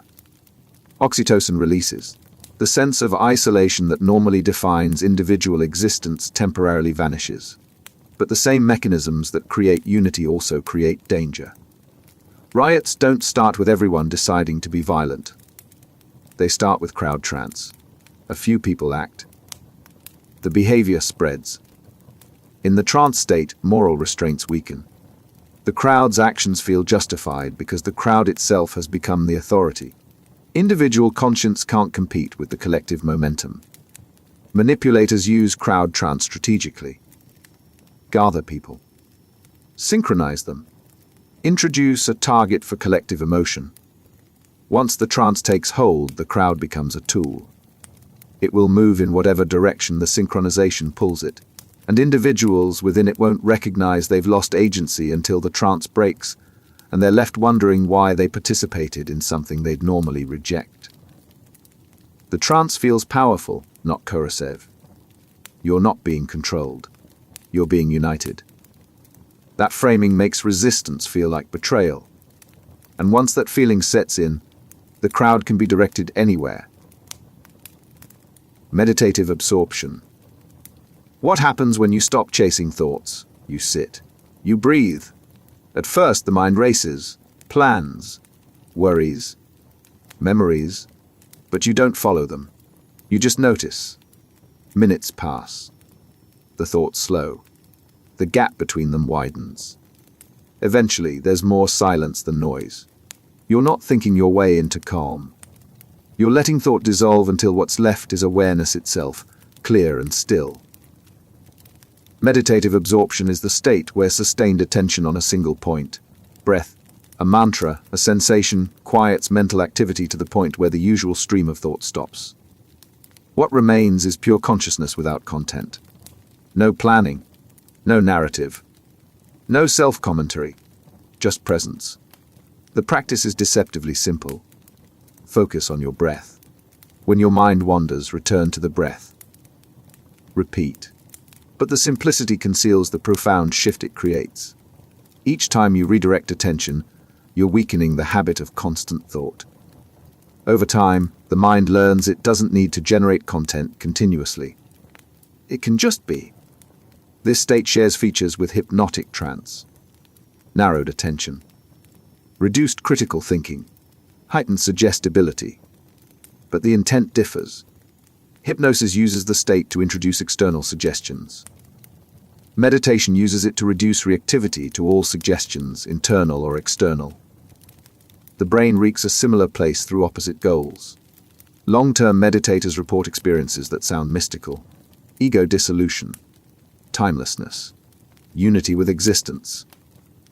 But neurologically, these aren't supernatural. They're what happens when the brain's default mode network, the system that generates the sense of self, goes quiet. The meditator is still conscious, but they are that's usually doing the being conscious has temporarily dissolved. This creates both insight and risk. The insight comes from seeing thoughts as events rather than truths. The risk comes from the state's porousness. When you've trained yourself to let go of mental content, you're also more open to new content entering. A meditation teacher's words, group beliefs, ideological frameworks. These can embed during meditative absorption because the usual filters that evaluate incoming information are offline. Mindfulness apps capitalize on this. They guide users into light meditative states, then introduce affirmations, perspectives, lifestyle suggestions. The user experiences these as helpful insights because they arose during a calm, open state. But the openness that made them receptive to the app's beneficial content also makes them receptive to whatever else the app or the surrounding culture happens to be transmitting. Spiritual communities use meditative absorption to foster devotion. The practitioner meditates. In the absorbed state, the teacher's words feel profound. Not because the words necessarily are profound, but because the meditative state makes everything feel significant. The practitioner attributes the feeling to the teaching's truth, not to the neurological effects of the absorption itself. What makes meditative absorption different from other trance states is the practitioner's agency. You're inducing it deliberately. You can exit it at will. But once you're deep in absorption, the state operates on the same principles as any other trance. Reduced defenses, heightened receptivity, blurred boundaries. The difference lies in what you choose to do with that state, and whether you remain aware of its mechanics while you're in it. Self-hypnosis. You're lying in bed, eyes closed. You walk yourself through the steps. Relax your feet, then your legs. Your breathing slows. You repeat a phrase. I am calm. I am focused. Minutes pass. The tension you carried all day starts to dissolve. No one guided you here. No hypnotist spoke. You did this yourself and somehow it worked. Self-hypnosis is the practice of inducing a trance state without external guidance. You're both the hypnotist and the subject. The techniques mirror what a practitioner would use: progressive relaxation, focused breathing, repeated suggestions, but you're applying them to yourself. And if done consistently, the effects are nearly identical to assisted hypnosis. The process relies on scripts and routines you've internalized. Maybe you learned them from a recording, maybe from a book. But once you know the structure, you can replicate it independently. You guide your own attention inward. You narrow your focus. You repeat suggestions until they bypass your usual resistance and embed as instructions your mind accepts. Athletes use this for performance preparation. Before a competition, they enter self-induced trance. They visualize flawless execution. They repeat affirmations. I am fast. I am strong. I am ready. The suggestions don't change their physical capacity, but they prime the nervous system to perform at its peak by reducing the mental interference that usually degrades performance under pressure. People use it for pain management too. Chronic pain sufferers learn to hypnotize themselves, then suggest that the pain is distant, manageable, transforming into warmth or numbness. For some, the relief is as effective as medication. The pain signal still exists, but the brain has been trained to process it differently. But self-hypnosis isn't immune to misuse. If you repeatedly suggest limiting beliefs, I'm not good enough, I always fail, those end just as effectively as positive ones. The mechanism doesn't evaluate content. It just reinforces whatever you feed it consistently. Self-hypnosis becomes self-programming, and the program runs whether it benefits you or not. Cults teach self-hypnosis to members, framed as spiritual practice. The members perform daily trance rituals, repeating the cult's mantras. They believe they're deepening their connection to the group's ideology. What they're actually doing is conditioning themselves to accept that ideology without question. The self-hypnosis becomes a maintenance system that keeps the indoctrination active even when the cult leader isn't present. The autonomy of self-hypnosis is both its strength and its vulnerability. You control the process. But that control is only as good as your awareness of what you're programming. If you're not conscious of the suggestions you're embedding, you might spend years reinforcing patterns that undermine you, certain you're helping yourself, unaware you've become your own manipulator. Hypnagogic drift. The line between waking and sleeping blurs. You're not quite asleep, but you're not fully awake either. Images flash. Voices murmur. Your thoughts take impossible turns without triggering any sense of wrongness. Logic suspends. A door opens in your childhood bedroom that was never there, and you accept it. You're drifting through a state where the rules of reality loosen, and your mind wanders freely through landscapes that couldn't exist. Hypnagogic drift is the transitional state between wakefulness and sleep where consciousness fragments and reality filters weaken. It's not dreaming. Dreams happen during REM sleep. This is earlier, the moment when you're still partially aware but your brain has started shutting down its reality testing systems.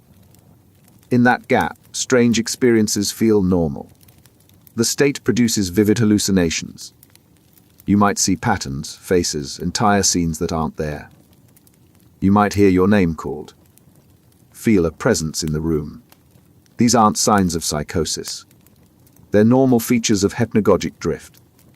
The brain is generating sensory content without external input, and because your critical filters are offline, you don't question it. Some people experience sleep paralysis during this state. They're conscious but can't move. Their body is locked in the paralysis that prevents you from acting out dreams, but their mind has woken up before the paralysis released. Panic sets in. They try to move, can't, and because they're in hypnagogic drift, their mind generates explanations.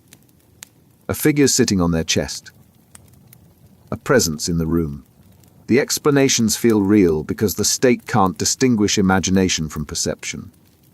Artists and inventors have reported breakthroughs during hypnagogic drift. The loosened logic allows connections that normal thinking wouldn't make. Ideas that seem absurd while awake feel brilliant in the drift. Some of those ideas actually are. The state's lack of filtering can generate genuine creativity. But most of what it produces is nonsense that only felt profound because the evaluative systems were turned off. Hypnosis and hypnagogic drift share mechanisms. Both involve narrowed attention. Both reduce critical filtering. Both increase suggestibility. A hypnotist guiding someone into deep trance is essentially simulating the brain state that naturally occurs during the drift. The suggestions land easily because the mind is already in a mode where implausible things feel plausible. Manipulators can exploit this window. Wake someone abruptly from the drift before they've fully transitioned to waking consciousness. In that disoriented state, plant a suggestion. The person's defenses are at their weakest. They're not asleep, so they'll remember. But they're not fully awake, so they won't evaluate. The suggestion embeds before their critical thinking reboots. What makes hypnagogic drift deceptive is how ordinary it feels. You drift through it twice daily, falling asleep and waking up. Most of the time, nothing significant happens. But the state is always there, a twice daily window where your mind is unguarded, processing information without the filters that normally protect you from accepting the impossible. Microsuggestion. You're scrolling through your phone. An ad appears. Just an image and a few words. You barely register it. 3 seconds later, it's gone. You keep scrolling.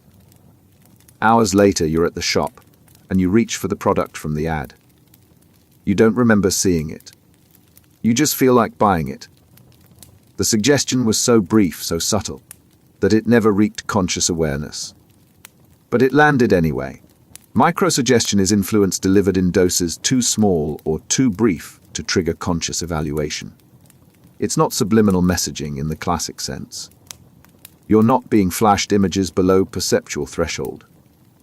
The suggestion is perceivable. You just don't notice it because it's embedded in a context where your attention is elsewhere, and by the time you'd think to question it, it's already passed. Advertising uses this constantly. A brand logo appears in the background of a scene.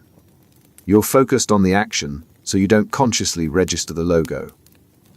But your brain processed it. Later, when you see that brand, it feels familiar. Familiarity breeds preference.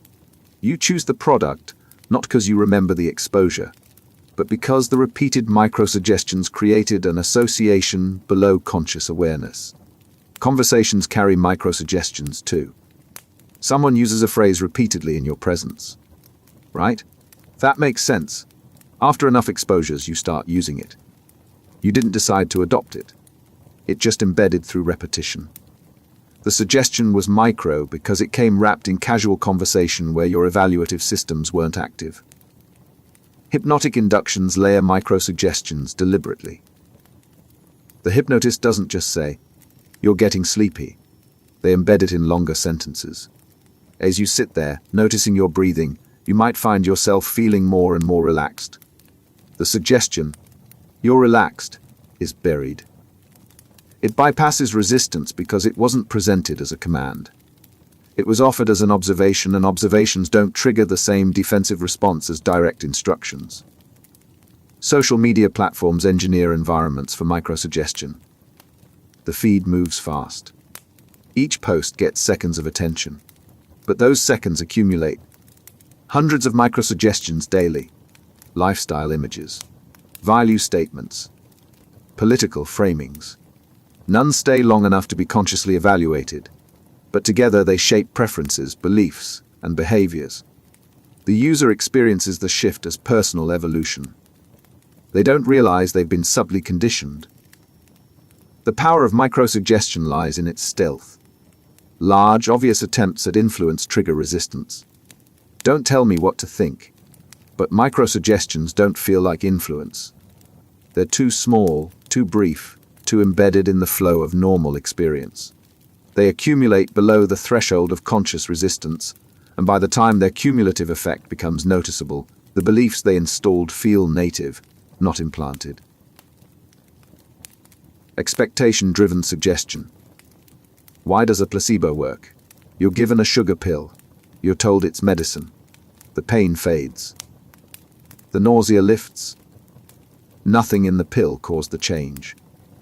But the expectation that it would work triggered your brain to produce the result.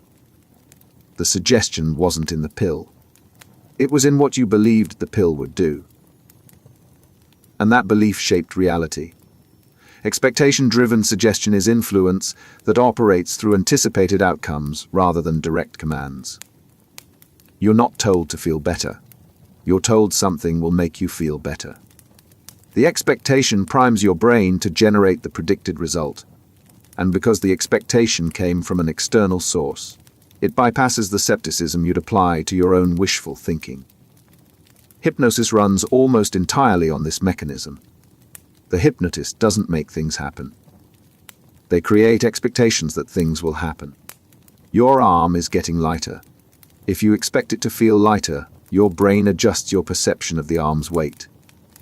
The suggestion didn't change the arm. It changed your expectation, and your brain made the expectation real.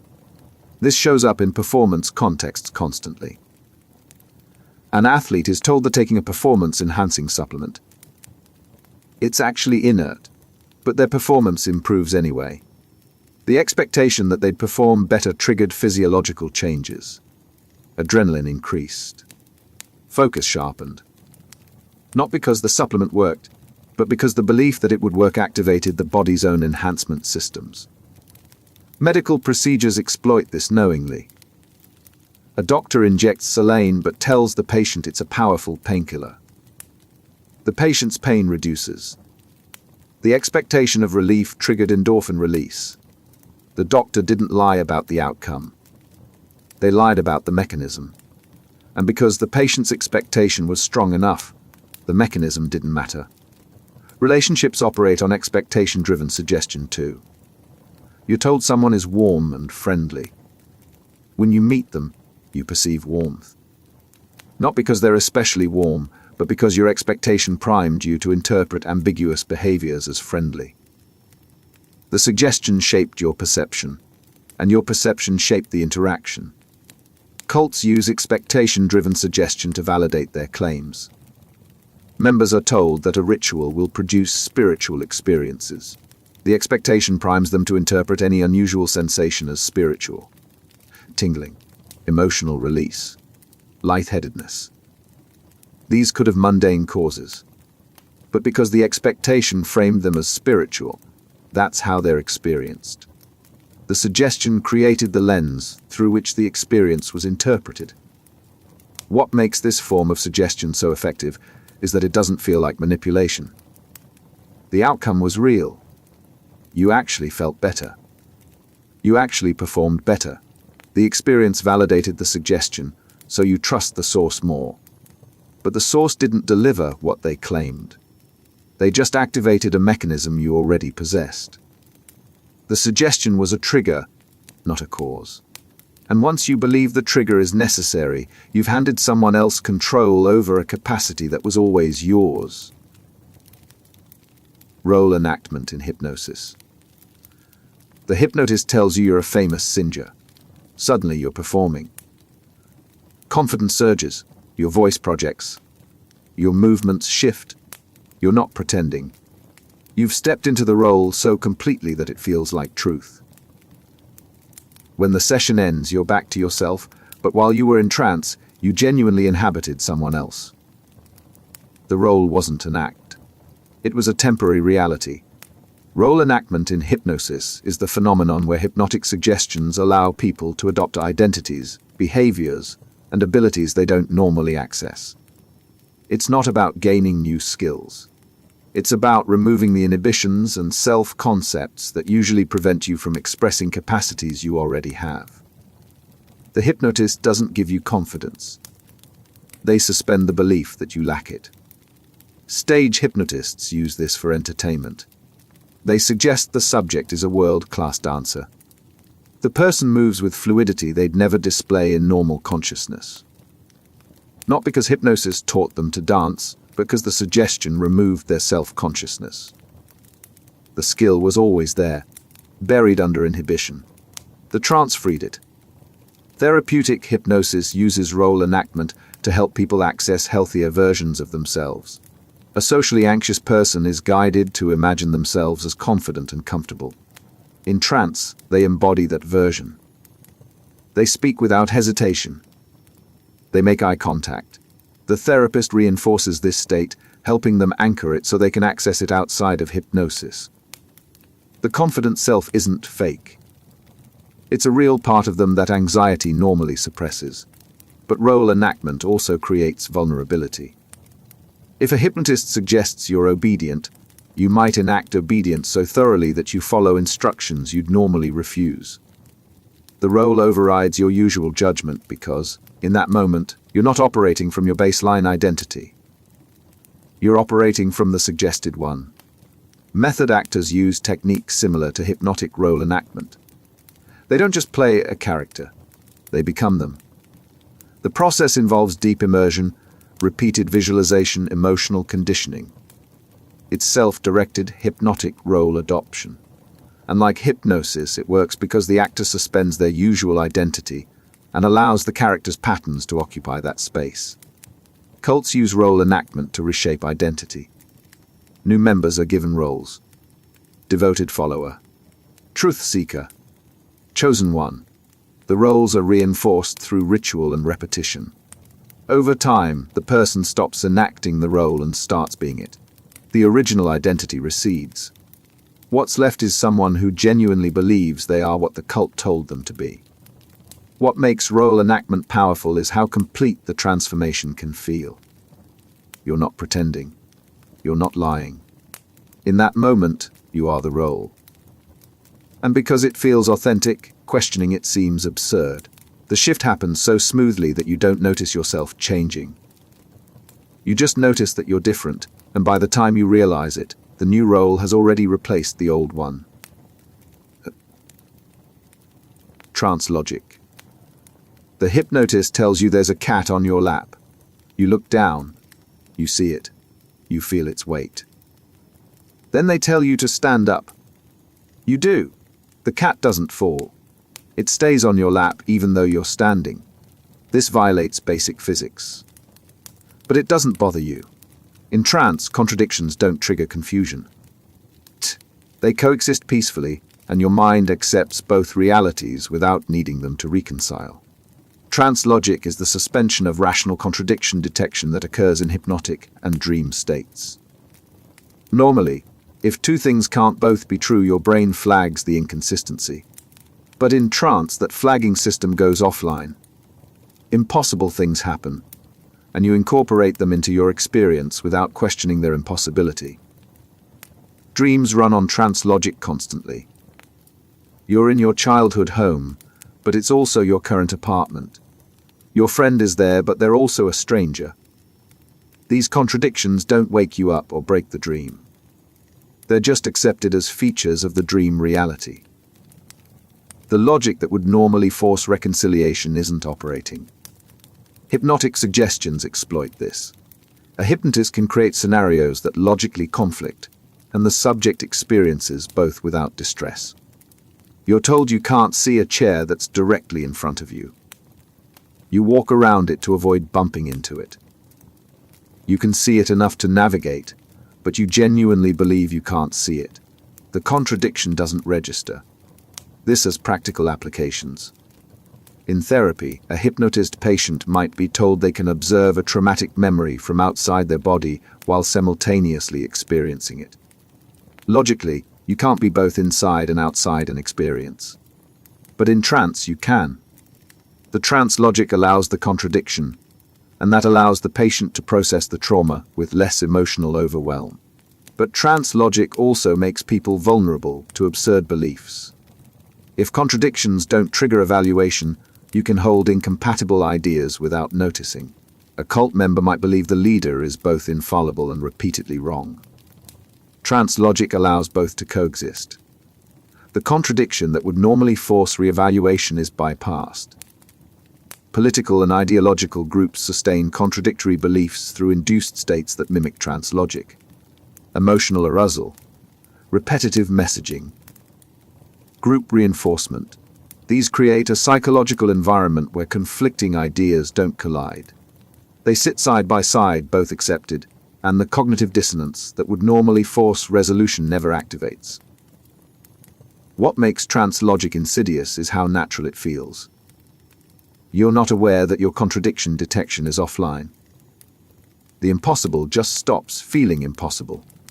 And because you're not conscious of the shift, you don't know to compensate. You process information as if your usual logic is active, unaware that you're operating in a mode where contradictions are allowed to pass unchallenged, embedding beliefs that couldn't survive rational scrutiny. Derealisation-Like Immersion. The world around you feels less solid. You're present, but everything seems slightly distant, like you're watching through glass. Colors look muted. Sounds feel hollow. You're not detached from your body, but the environment has lost its usual weight. It's still there. You can still interact with it. But it doesn't feel completely real anymore. This is derealisation-like immersion, a state where external reality takes on a dreamlike quality while you remain conscious and functional. It's not clinical derealisation, the dissociative disorder where the feeling persists and causes distress. It's a temporary shift that can happen during deep focus, intense stress, or profound absorption in an activity. The state emerges when the brain's resources are so heavily committed to internal processing that external input gets deprioritized. You're thinking intensely. You're emotionally overwhelmed. You're creatively absorbed. The mind pulls inward, and as it does, the external world becomes background rather than foreground.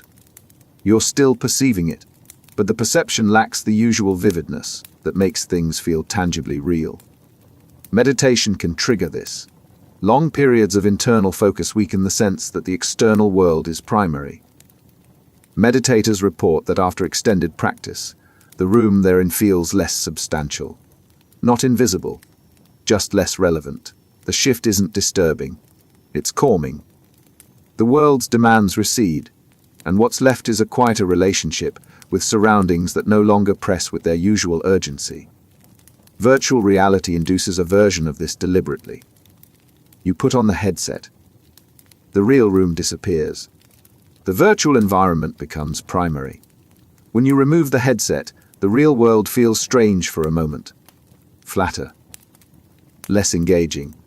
The immersion was so complete that reality itself feels like the simulation now. Grief and trauma can produce derealization-like states involuntarily. The emotional intensity is so extreme that the brain dampens sensory processing to protect itself. The person moves through their day, but nothing feels real. They're going through motions in a world that's lost its texture. It's not numbness. It's distance. The world is there, but it's not landing with full force. Hypnotic trance shares features with this state. Deep trance reduces the vividness of external surroundings. The hypnotist's voice remains clear, but the room fades. The person isn't hallucinating a different environment.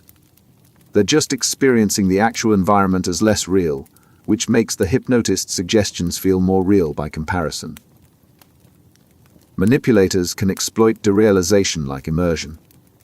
If you can create conditions that make someone's external reality feel unstable, their usual anchors weaken. They become more reliant on whatever voice or framework offers certainty. Cults do this through isolation, sleep deprivation, and intense emotional experiences. The member's normal world stops feeling solid. The cult's reality, reinforced constantly, becomes the only thing that feels concrete. What makes this state deceptive is how subtle it is. You're not losing touch with reality. You're just experiencing it with less conviction. And in that reduced conviction, you're more open to alternative framings, new beliefs, reinterpretations of what's true. The world didn't change. Your relationship to it did. And that shift is all it takes. Embodied suggestion. The hypnotist says your hand is getting warmer. You feel heat spreading through your palm. No external source is generating it. But the sensation is real, not imagined. Your skin temperature is actually rising. The suggestion didn't just change your thought. It changed your body. Embodied suggestion is when verbal cues trigger measurable physiological responses. The suggestion bypasses conscious thought and directly activates the systems that control bodily functions. Heart rate, blood flow, muscle tension, digestion. These aren't under voluntary control. But under the right conditions, suggestion can influence them as if they were. This shows up most clearly in hypnotic analgesia. The suggestion that pain will reduce actually reduces it. Brain scans confirm this. The regions processing pain signals quiet down. The body didn't stop sending the signal. The brain stopped amplifying it. The suggestion altered the gain on the pain circuit, and the person experiences genuine relief. Temperature suggestions work similarly. Tell someone in trance that they're cold and their body responds. Blood vessels constrict. Shivering starts. The room temperature hasn't changed, but the body is reacting as if it has.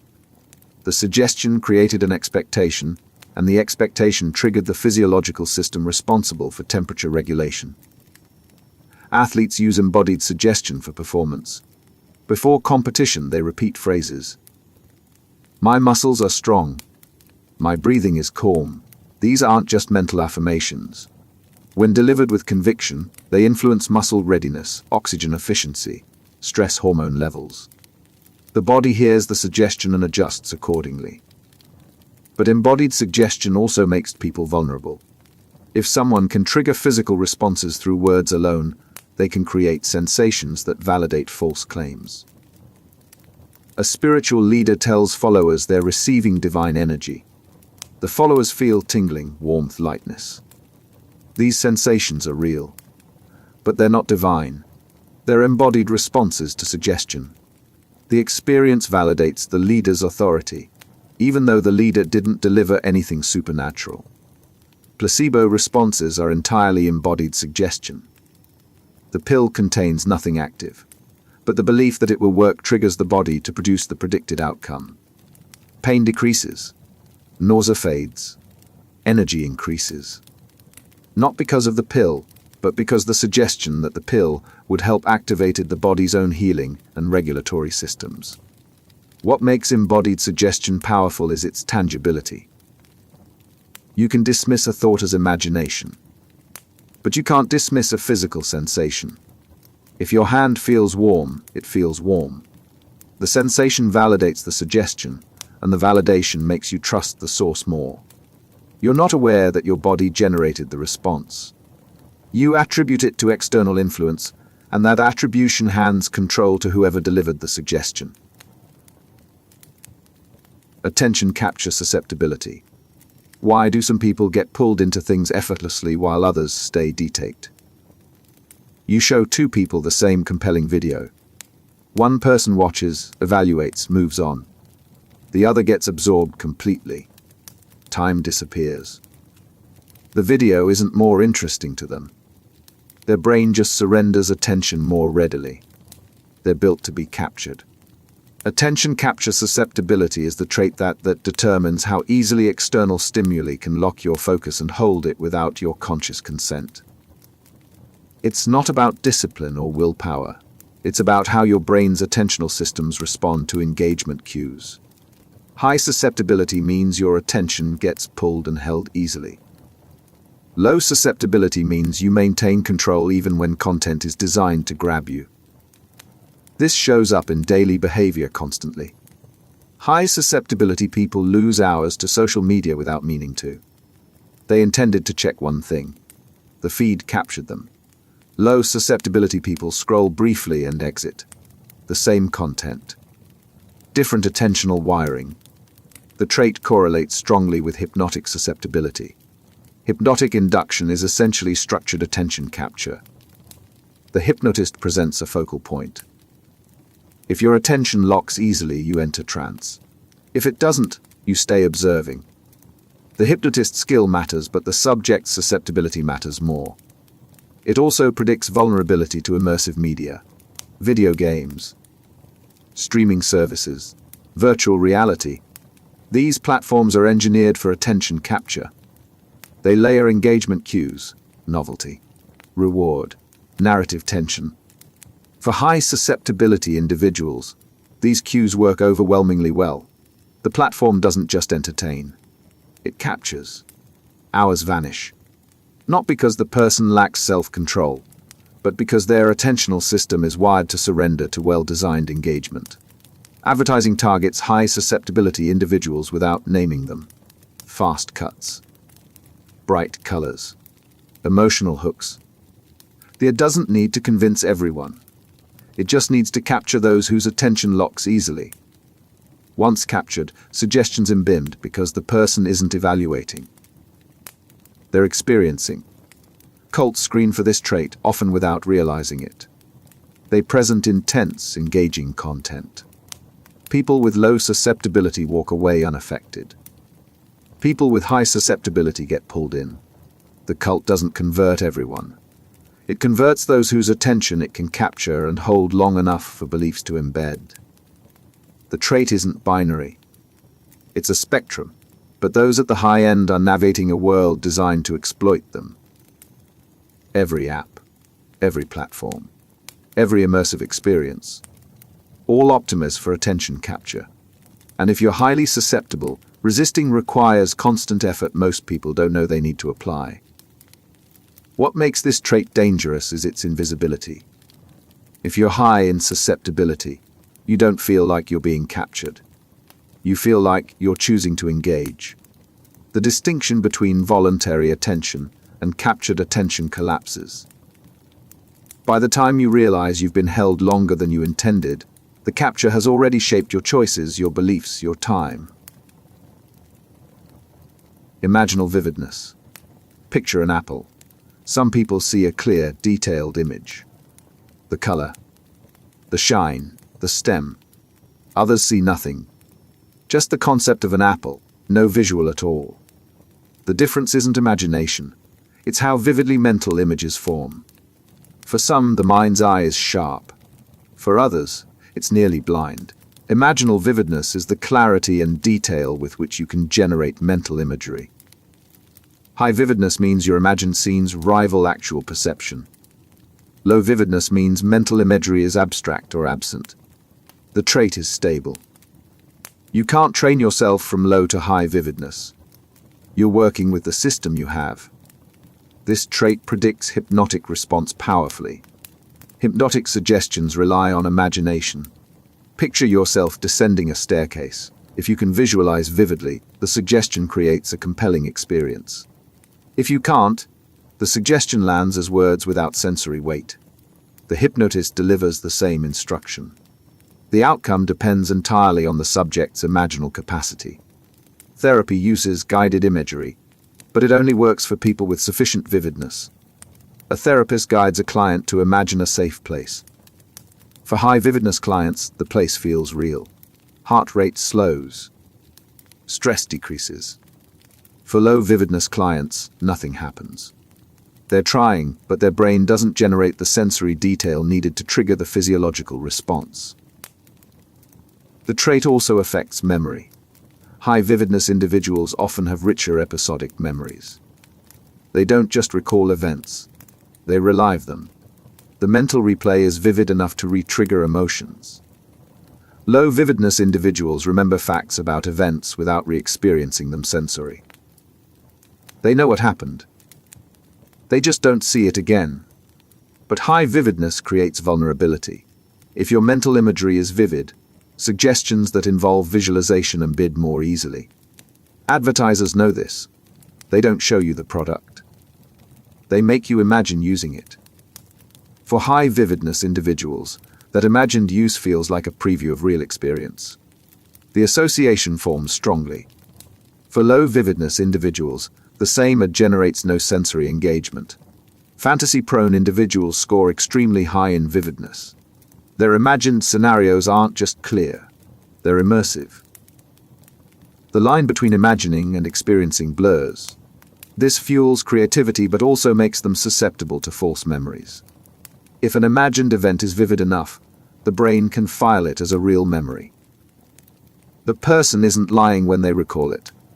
They genuinely remember something that never happened because the imaginal experience was too vivid to distinguish from actual experience. What makes imaginal vividness significant is how differently it makes people experience the same mental content. A low vividness person hears, "Imagine a beach," and thinks about beaks. A high vividness person hears the same phrase and is transported there. Same instruction. Completely different internal reality. And whoever's delivering the instruction has far more influence over the high vividness person because the imagined content they're creating feels real enough to shape emotion, belief, and memory. Auditory entrainment. Two clocks tick at different rhythms. Eventually, they sync. Not because someone adjusted them, because their vibrations influence each other until they match. The same thing happens with sound and brain activity. A rhythm plays. Your brain waves start matching it. You're not deciding to sync. Your nervous system is doing it automatically, and once it syncs, your mental state shifts to match the rhythm's pace. Auditory entrainment is the process where external rhythmic sounds synchronize neural oscillations. Your brain generates electrical rhythms constantly. Different frequencies correspond to different states. Alert, relaxed, focused. When you're exposed to rhythmic auditory input at a specific frequency, your brain's rhythms gradually align with it. The external rhythm becomes an internal one. Binaural beats exploit this deliberately. You hear one frequency in your left ear, a slightly different one in your right. Your brain processes the difference as a pulse. If that pulse matches a brainwave frequency associated with relaxation, your brain entrains to it. Within minutes, you're calmer, not because of effort, because your neural activity literally syncs to the sound. Music uses entrainment constantly. A slow tempo calms you. A fast tempo energizes. The effect isn't just emotional, it's neurological. The rhythm isn't just affecting your mood, it's shaping your brain's operating frequency. That's why music can shift your state so quickly. It's not persuading you to feel different. It's entraining your nervous system into a different mode. Meditation practices often include rhythmic elements, repetitive chanting, breathwork time to counts, drumming. These aren't decorative. They're entrainment tools. The rhythm guides brainwave patterns into states associated with calm, focus, or altered consciousness. The practitioner doesn't have to force the shift. The entrainment does it for them. But entrainment also creates vulnerability. If someone controls the auditory environment, they control the state you're being entrained into. Cults use rhythmic music and chanting extensively. The rhythm isn't just creating group cohesion. It's entraining members into states where critical thinking weakens and suggestibility rises. The music feels uplifting, but it's also a neurological tool that's shifting consciousness in ways most members don't recognize. Retail environments use entrainment subtly. The background music isn't random. Tempo is adjusted to influence shopping pace. Faster music during busy periods moves people through quickly. Slower music during off-peak hours encourages browsing. Shoppers aren't aware their nervous system is being rhythmically guided. They just notice they feel more hurried or more relaxed, and they attribute the feeling to their own state, rather than the environment's manipulation. What makes auditory entrainment effective is its automaticity. You can't choose not to entrain. If the rhythm is present and consistent, your brain will sync to it. Awareness helps. If you know entrainment is happening, you can compensate. But most people don't know. They just notice their state changed and assume it was internal, unaware that an external rhythm rewrote their neural activity without permission. Rhythmic induction. Rhythm is a drug. The beat starts. Your body responds. Foot tapping. Head nodding. Before long, you're not listening to the rhythm. You're inside it. Thought quiets. Time stretches. You've crossed into a state where the rhythm is running you, and consciousness has shifted into something simpler, older, more primal than ordinary awareness. Rhythmic induction is the use of repetitive beats, pulses, or patterns to trigger altered states of consciousness. It doesn't require music. Drumming works. So does clapping, chanting, even rhythmic movement. What matters is the repetition. The beat establishes a pulse, your nervous system locks onto it, and once locked, the rhythm starts dictating your mental state. Shamanic traditions discovered this thousands of years ago. Drumming circles, repetitive chanting. The rhythm wasn't just ceremonial. It was technology. It induced trance states where visions occurred, boundaries dissolved, and participants accessed experiences they interpreted as spiritual. The experiences were real. But they weren't supernatural. They were neurological responses to sustained rhythmic input. Dance music exploits this at industrial scale. Clubs, raves, festivals. The music isn't just entertainment, it's rhythmic induction. The bass pulses at frequencies that resonate through the body. The tempo locks you into movement. Hours pass. You're not thinking. You're not planning. You're just moving to the rhythm, and in that movement, consciousness simplifies into pure sensory immersion. Military training uses rhythmic induction to build unit cohesion. Marching in formation. Cadence calls. The rhythm synchronizes the group. Individual thought recedes. What's left is collective action, unified and automatic. The soldiers aren't deciding to move together. The rhythm is moving them, and in that synchronized movement, identity shifts from individual to unit. Therapeutic contexts use gentler forms of rhythmic induction. Drumming therapy. Rhythmic breathing exercises. The steady pulse calms the nervous system. Anxiety decreases. The rhythm provides an external anchor that the agitated mind can lock onto, and once locked, the agitation settles into the rhythm's steadier pace. But rhythmic induction also bypasses conscious control. Once the rhythm captures you, suggestions delivered in sync with it land with unusual force. That's why protest chants work. Why propaganda songs stick. Why rhythmic speeches captivate. The rhythm entrains attention, and while attention is entrained, Whatever content rides the rhythm embeds without the usual critical filtering. Cults layer rhythmic induction into every gathering. Group chanting. Synchronized movement. Repetitive music. The rhythm doesn't just create atmosphere. It induces a state where members are more receptive to the leader's messaging. They're not being convinced through argument. They're being entrained into a state where conviction feels inevitable. What makes rhythmic induction powerful is how universal it is. Almost everyone responds. The rhythm doesn't ask permission. It just starts, and if it's consistent and loud enough, your nervous system syncs. Once synced, you're not operating from your usual baseline anymore. You're in a rhythm-governed state, and whoever controls the rhythm controls the state you're in. Monotony-Induced Trance. You're on a long drive. The road stretches endlessly ahead, unchanging. The white lines blur past. The hum of the engine settles into a steady drone. Your mind starts to wander. Minutes pass. You blink. You don't remember the last few miles. You weren't asleep. You were somewhere else, drifting through a state where the monotony erased time, and you just kept moving, automatic and absent. Monotony-induced trance is the altered state that emerges during prolonged exposure to repetitive, unchanging stimuli.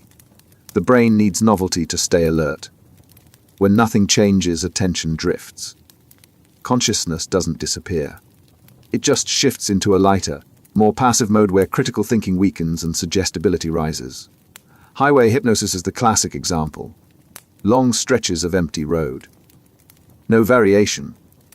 No landmarks. The visual input becomes so predictable that the brain stops actively processing it. You're still driving.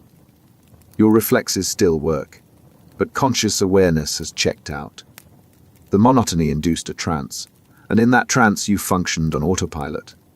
Factory work produces the same effect. Repetitive tasks. Hour after hour. The sameness creates a mental state where workers are physically present but mentally disengaged. The trance makes the work tolerable. It also makes them more susceptible to influence. Instructions given during monotony-induced trance end more easily because the critical filters that would normally evaluate them are suppressed. Interrogators use monotony deliberately. They keep the subject in an unchanging environment. Same room. Same questions. Same routine. Hours stretch into indeterminate blocks. The monotony wears down resistance. The subject enters a light trance state where agreeing to things, even false things, feels easier than continuing to resist. Hypnotic induction often employs monotony strategically. The hypnotist speaks in a steady, unchanging rhythm. The subject focuses on a single, unmoving point. The lack of variation creates the conditions for trance. The monotony doesn't force the shift. It just makes the shift feel natural, effortless, inevitable. Meditation uses monotony constructively, focusing on breath, repeating a mantra. The repetition induces a trance state where the usual mental chatter quiets. The meditator isn't trying to empty their mind. The monotony is doing it for them, creating a space where thoughts lose their grip. But monotony-induced trance also creates vulnerability in everyday contexts. Mindless scrolling, binge-watching, commuting the same route daily. These activities don't just pass time. They induce light trance states where you're more receptive to embedded suggestions, whether they're in ads, social media content, or background messaging you're not consciously tracking. What makes this trance dangerous is how ordinary it feels. You're not entering an altered state. You're just bored. But boredom is the gateway. The monotony has already shifted your consciousness into a mode where your defenses are lower, your attention is scattered, and whatever enters during that state lands with less resistance than it would during full alertness. Hyperfocus drift. The task consumes you. You're solving a problem, building something deep in concentration. Hours vanish. You don't notice hunger. You don't hear people calling your name. The focus is so complete that everything outside the task ceases to exist. But then you surface, and you realize you drifted so far into the work that you lost track of yourself entirely. Hyperfocus drift is what happens when intense concentration narrows attention to the point where self-awareness dissolves. You're not just focused. You've merged with the task. The usual sense of being someone doing something collapses. What's left is pure process, the task unfolding through you without a distinct observing it. This state is highly productive. Programmers describe entering it when debugging complex code. The problem absorbs them completely. They're not thinking about the code. They are the code's logic moving through it, seeing patterns that conscious analysis would miss. The hyperfocus allows insights that ordinary concentration can't produce. Artists experience it too. Painting, writing, composing, the work flows. There's no internal commentary, no second guessing. The creative act happens directly, without the interference of self-consciousness. The artist isn't controlling the process. They're channeling it. And when they exit the state, they're often surprised by what they produced because it didn't feel like they were the one producing it. But hyperfocus drift has a shadow side. The state that makes deep work possible also makes time disappear. You intended to spend an hour on the task. You spent 6. You missed appointments, skipped meals, ignored responsibilities. The drift didn't just absorb your attention. It consumed your day. Video games engineer hyperfocus drift deliberately. The difficulty curve is calibrated to keep you in the zone where challenge matches skill. You're never bored, never overwhelmed, just perfectly engaged. The game holds you in hyperfocus for hours, and because you're drifting, you don't notice the time passing. When you finally stop, you're disoriented, unsure how the evening vanished. Workaholism operates through the same mechanism. The work induces hyperfocus. Hyperfocus feels productive and meaningful. So you keep working, not because you're passionate, but because the state itself is rewarding. The drift becomes an escape. Problems in your life recede. Relationships fade. But while you're in hyperfocus, none of that registers. You're just absorbed, and absorption feels like purpose. What makes hyperfocus drift deceptive is that it feels like flow. And flow is celebrated. Optimal performance. Peak experience. But not all absorption is beneficial. Some of it is just capture. The task isn't serving you. You're serving it. And while you're drifting through hours of intense focus, you're not choosing how to spend your life. The hyperfocus is choosing for you. Hypnotic dissociation. Where are you? You're in the room. You can see it. But you're also watching yourself from somewhere else. There's you, sitting in the chair. And then there's the part that's observing you sitting there. The two aren't connected the way they usually are. You're split. Aware of the split. But it doesn't feel wrong. It feels like you've always been this way, and you just never noticed before. Hypnotic dissociation is the state where consciousness fragments, creating a gap between experiencing and observing. You're still aware, but the awareness is separated from the experience. Part of you is engaged with what's happening. Another part is watching from a distance. The split isn't distressing. It's just a different mode of being. Hypnotic induction can create this deliberately. The hypnotist guides you to imagine observing yourself from outside your body. For highly suggestible people, the suggestion works. They genuinely feel like they're watching themselves. They can describe what they see. But the they, doing the describing, isn't located in the body they're watching. It's somewhere else detaked, observing. This creates a powerful therapeutic tool. A patient with trauma can revisit the traumatic memory from a dissociated perspective. They're experiencing the memory. But because they're also observing it from outside, the emotional intensity is buffered.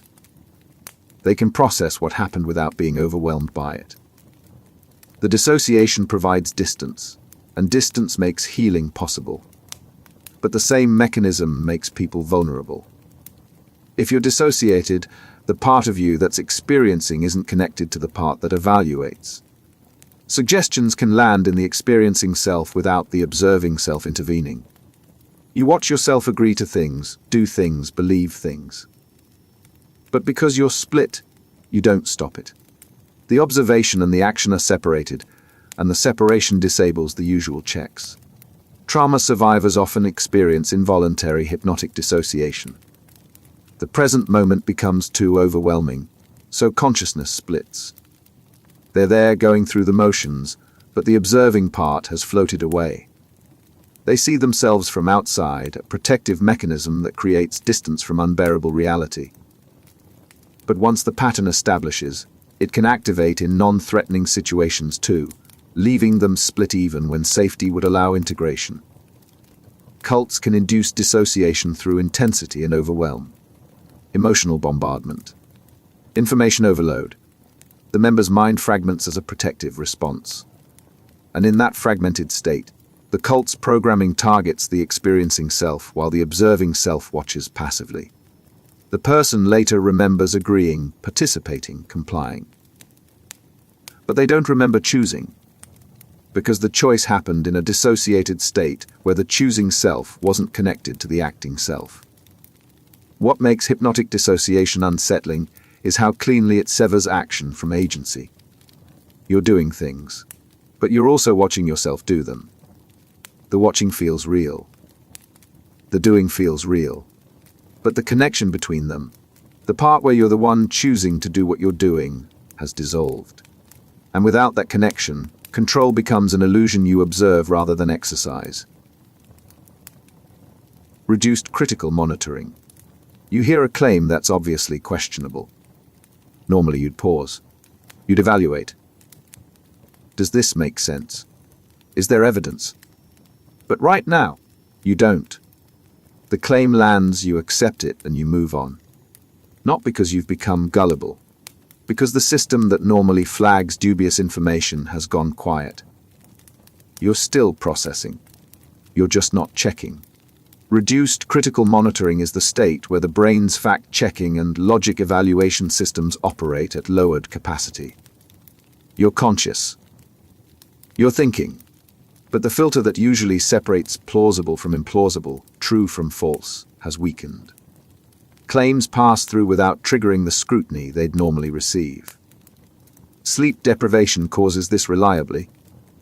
Stay awake long enough, and your ability to evaluate information degrades. You'll believe things you'd normally dismiss. Not because you're impaired in an obvious way. You're still conversing, still functioning. But the cognitive resources needed for critical evaluation are depleted, and without them, your brain accepts input more readily. Emotional overwhelm produces the same effect. High stress, intense fear, profound grief. These states consume mental resources. What's left for critical thinking is minimal. People in crisis believe things they'd normally question because their monitoring system is occupied managing the emotional load. There's nothing left over to evaluate incoming claims. Hypnotic trance deliberately reduces critical monitoring. That's why suggestions work. The hypnotist doesn't convince you to lift your arm. They bypass the system that would question whether you should. The suggestion lands in a mind where the usual, does this make sense, filter is suppressed. So the arm lifts not because you decided it should, but because no part of your mind intervened to question the instruction. Advertising targets moments of reduced monitoring. You're tired. You're distracted. You're emotionally activated. The it doesn't need to be persuasive. It just needs to land when your critical faculties are low. The claim embeds, and later, when your monitoring system is back online, the claim is already there, filed as something you know rather than something you should question. Propaganda works best in populations experiencing chronic stress, economic instability, political tension, social upheaval. These conditions deplete the collective capacity for critical evaluation. Claims that would normally be scrutinized pass through because people's monitoring systems are overwhelmed. The propaganda isn't more convincing. The audience's defenses are just weaker. Cults create environments that systematically reduce critical monitoring. Sleep deprivation. Emotional intensity. Information overload. Constant activity. The members' brains never get the downtime needed to restore full evaluative capacity. They're perpetually operating in a state where critical monitoring is suppressed. And in that state, the cult's claims land without resistance. What makes reduced critical monitoring dangerous is its invisibility. You don't feel like your defenses are down. You feel like you're thinking normally. The reduction is subtle. Not a collapse, just a dimming. But that dimming is enough. Claims that should trigger doubt don't. And by the time your monitoring system recovers, those claims have already shaped your beliefs. Placebo-like suggestion response. The doctor hands you a pill. This will help, they say. You take it. Hours later, you feel better. The pill was sugar. It did nothing, but you didn't know that. You believed it would work, and that belief triggered your body to produce the outcome. The healing wasn't in the pill.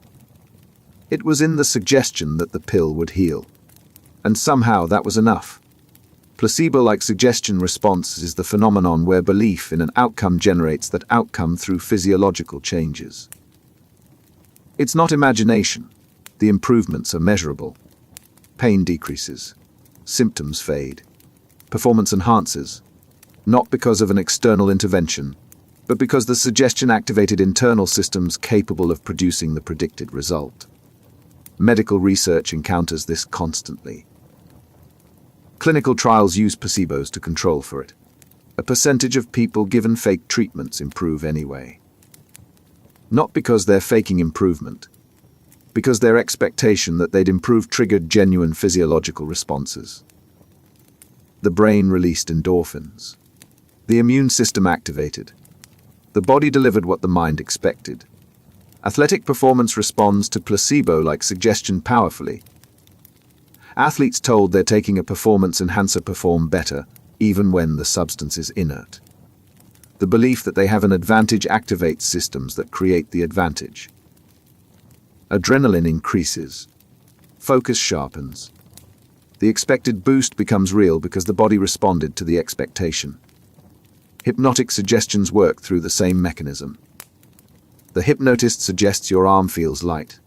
If you expect it to feel light, your brain adjusts your perception of the arm's weight. The suggestion didn't change the arm. It created an expectation, and your nervous system made the expectation real. The placebo-like response fulfilled the suggestion. But the mechanism doesn't distinguish between beneficial and harmful suggestions.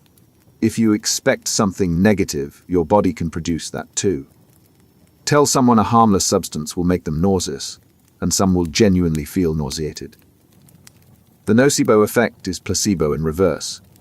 The expectation of harm creates harm, even when no harmful substance is present.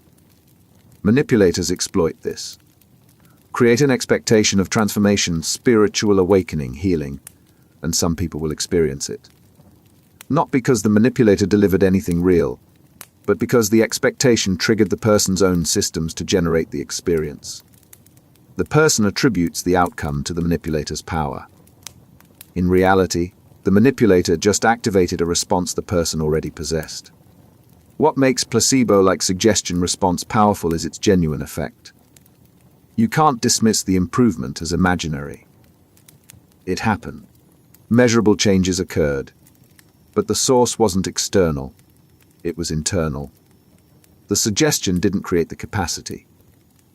It just activated it. And once you believe the activation requires the external source, you've given someone else control over a power that was always yours.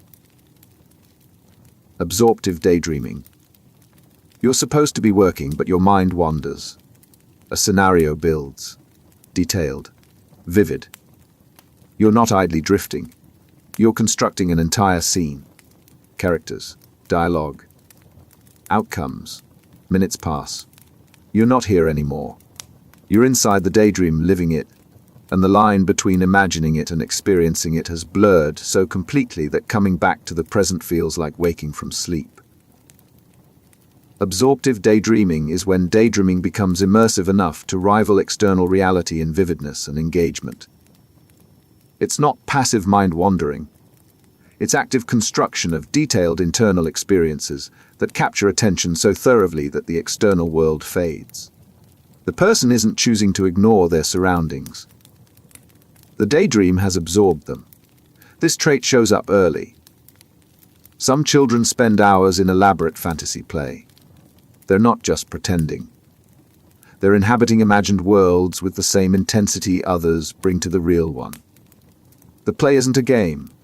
It's immersion. And when pulled out of it, they're disoriented as if they've been somewhere else.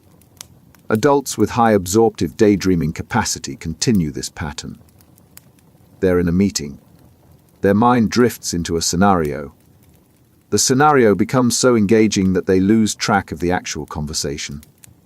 They're still physically present, nodding at appropriate moments, but mentally they've relocated entirely. The daydream captured them. The trait correlates with hypnotic susceptibility. Hypnotic induction asks you to imagine scenarios.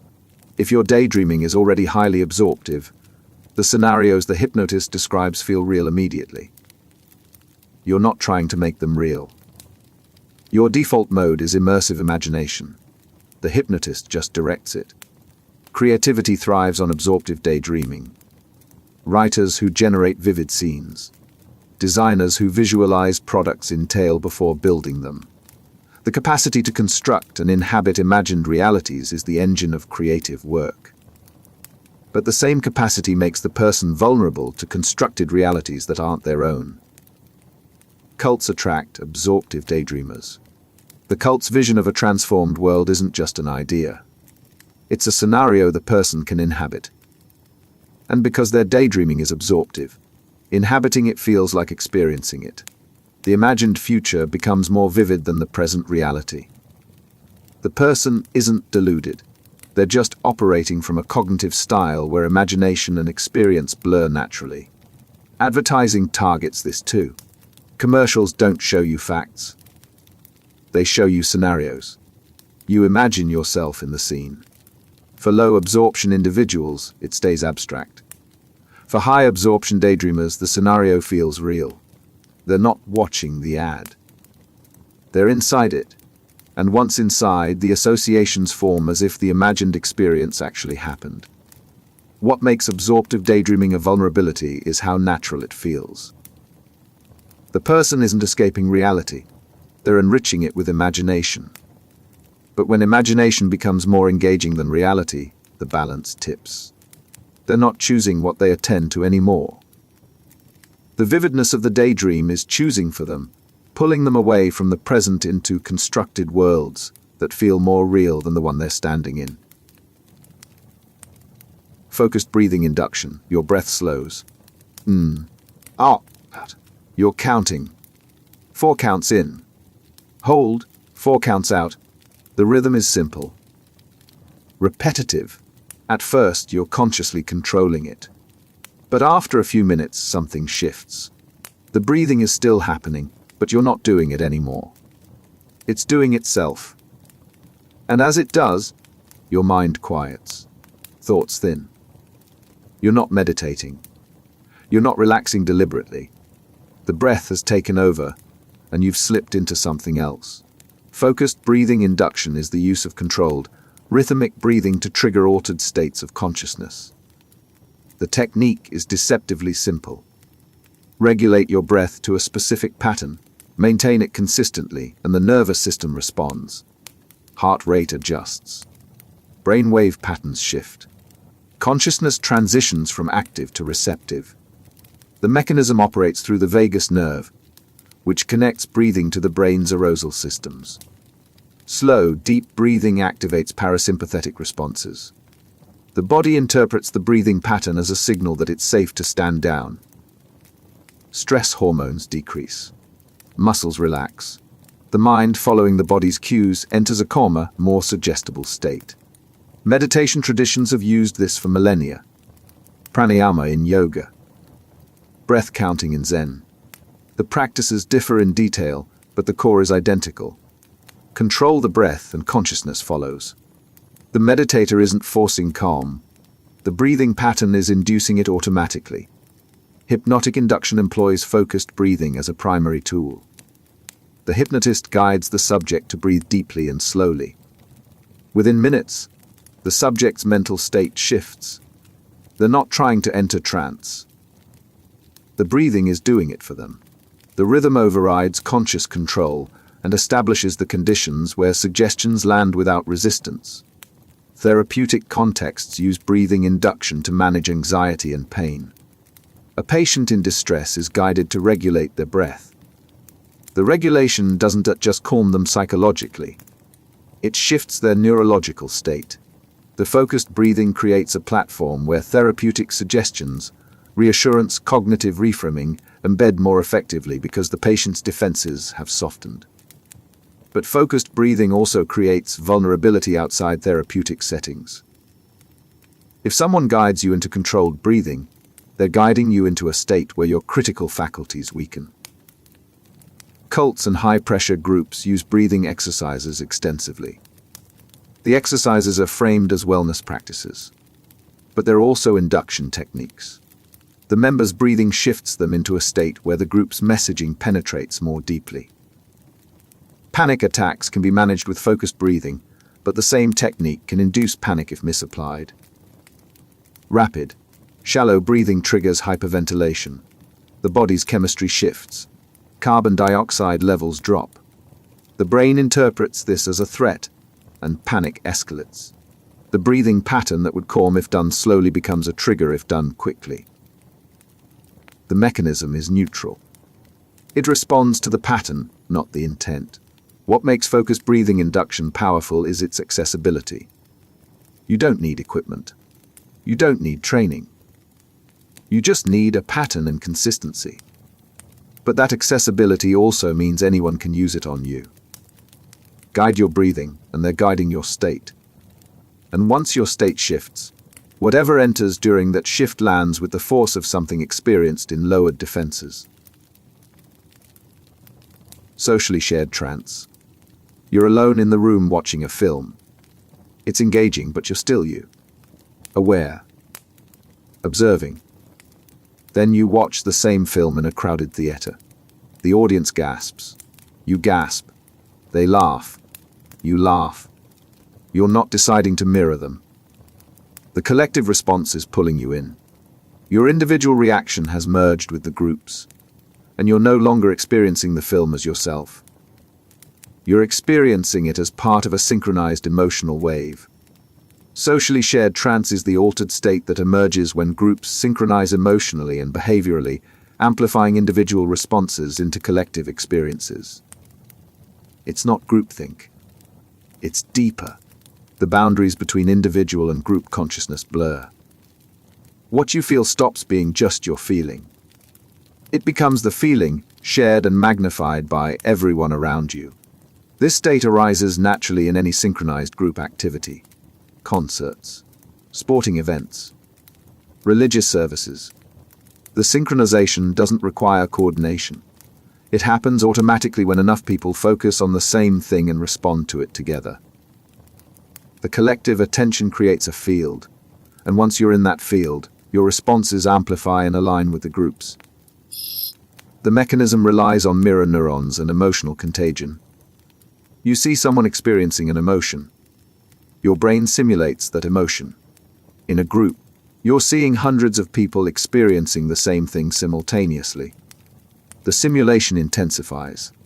Your individual emotional response merges with the collective one, and the merged state feels more real, more valid, more powerful than anything you'd experience alone. Protests and rallies engineer socially shared trance deliberately. Chanting in unison. Marching together. Responding to speakers in synchronized waves. The participants aren't just expressing solidarity. They're entering a collective trance where individual doubt dissolves into group certainty. Decisions that would feel extreme in isolation feel necessary when the trance takes hold. Religious gatherings use socially shared trance to deepen belief. Communal prayer. Singing hymns together. Moving in rhythm. The shared experience validates the faith, not through argument, but through the intensity of the collective emotional state.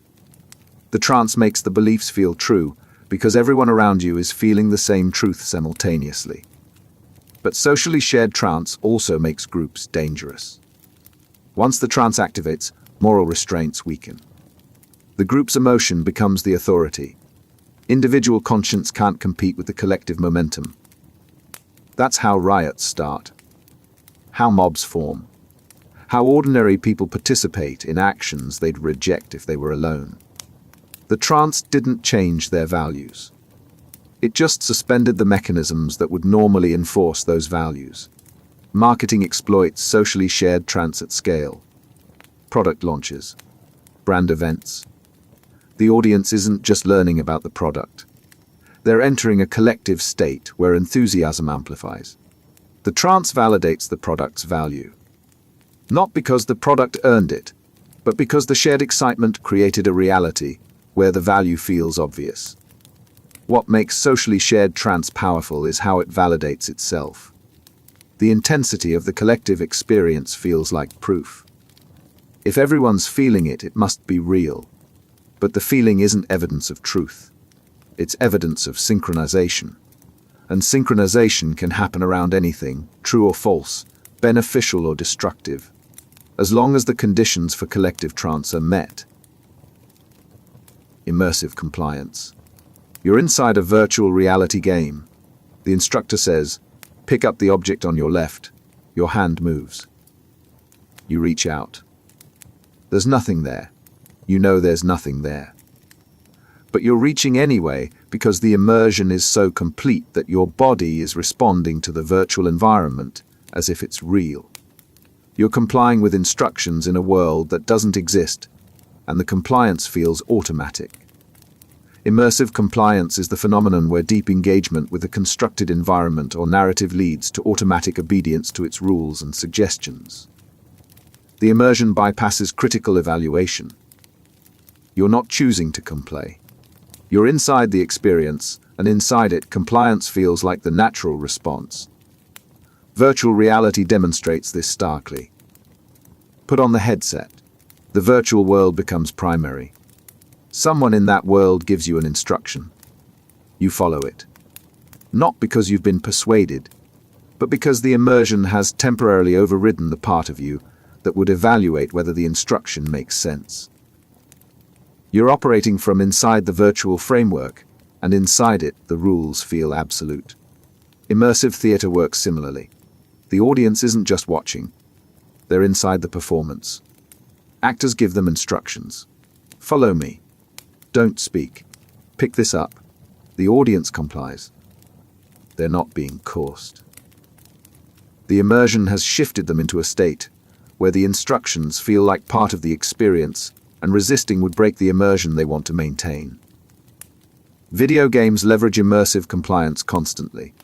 The game tells you to complete a task. You do it. The task might be meaningless. It might be repetitive, but you're immersed, so you comply. The game's framework has become your operating reality, and within that reality, the game's demands feel legitimate. Hypnotic trance creates immersive compliance too. The hypnotist constructs a scenario. You're descending a staircase. If you're deeply immersed, you experience the staircase. The hypnotist then gives an instruction. At the bottom, you'll feel completely relaxed. The instruction doesn't persuade you. It just happens because you're inside the constructed scenario, and inside it, the hypnotist's voice is the authority. Cults use immersive compliance by constructing total environments. The member isn't just attending meetings. They're living inside the cult's reality. Work, social life, belief system, all cult control. The immersion is so complete that the cult's instructions feel like natural responses to the environment the member is inhabiting. They're not being forced to comply. They're complying because they're inside a framework where compliance is the automatic response. What makes immersive compliance dangerous is how voluntary it feels. You're not being controlled. You're engaged. You're participating. but the engagement has shifted you into a mode where instructions land as if they're part of the experience itself, not external commands you should evaluate. The immersion suspends evaluation, and once evaluation is suspended, compliance becomes automatic. Attention tunnel. Why can't you see it? Someone's pointing at something right in front of you. It's there, right there. You look. You don't see it. They describe it. You still don't see it. Your attention is locked onto something else, and that lock is so complete that other information, even when it's directly in your visual field, doesn't register. You're not ignoring it. Your brain has stopped processing it entirely. Attention tunnel is the state where focus narrows so severely that peripheral awareness collapses. You're not just concentrating. You're locked in. Everything outside the focal point ceases to exist, not because you're choosing to ignore it, but because your brain has relocated all processing resources to the single thing you're focused on. This shows up in emergencies constantly. A driver sees a hazard. Their attention locks onto it. They fixate. And because they're fixated, they don't see the clear path around the hazard. They steer directly into what they're trying to avoid. Not because they wanted to, but because the attention tunnel made the hazard the only thing their brain was processing. Everything else, including the escape route, became invisible. Hypnosis induces attention tunnels deliberately. The hypnotist gives you a focal point.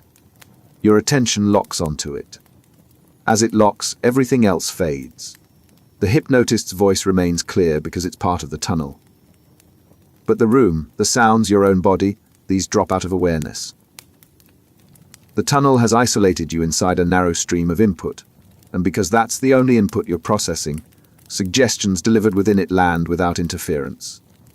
Stress amplifies attention tunneling. When you're anxious, your baseline attention is already narrower than normal. It doesn't take much to push it into full tunnel vision. You're focused on the threat, real or perceived, and everything else becomes noise. That's why people in crisis make poor decisions.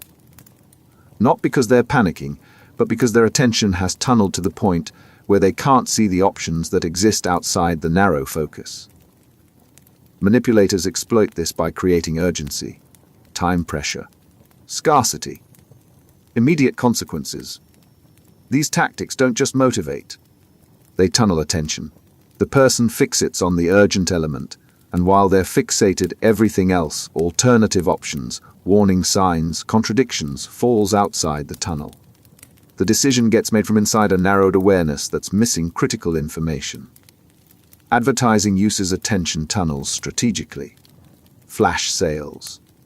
Limited time offers. The urgency tunnels your attention onto the deal. You're not evaluating whether you need the product. You're focused on the scarcity, and that focus blocks out the broader context that would tell you the purchase isn't worth it. What makes attention tunnels dangerous is how invisible they are. You're not aware that your focus has narrowed beyond usefulness. You feel like you're concentrating effectively. But concentration and tunnel vision are different. Concentration processes relevant information. Tunnel vision processes only the focal point, and everything else, no matter how relevant, gets excluded. By the time you realize the tunnel cost you information you needed, the decision is already made. Suggestive vulnerability. Some days you can hear a sales pitch and walk away unmoved. Other days, the same pitch lands differently. You're considering it. Not because the pitch improved, but because something in you has shifted. You're more open, more receptive, more willing to accept claims you'd normally question. The suggestion isn't stronger. You're just more vulnerable to it. Suggestive vulnerability is the fluctuating state where resistance to external influence temporarily weakens. It's not a fixed trait. It changes based on your physical state, emotional condition, cognitive load, and environmental context. The same person can be highly resistant in one moment and highly suggestible in the next.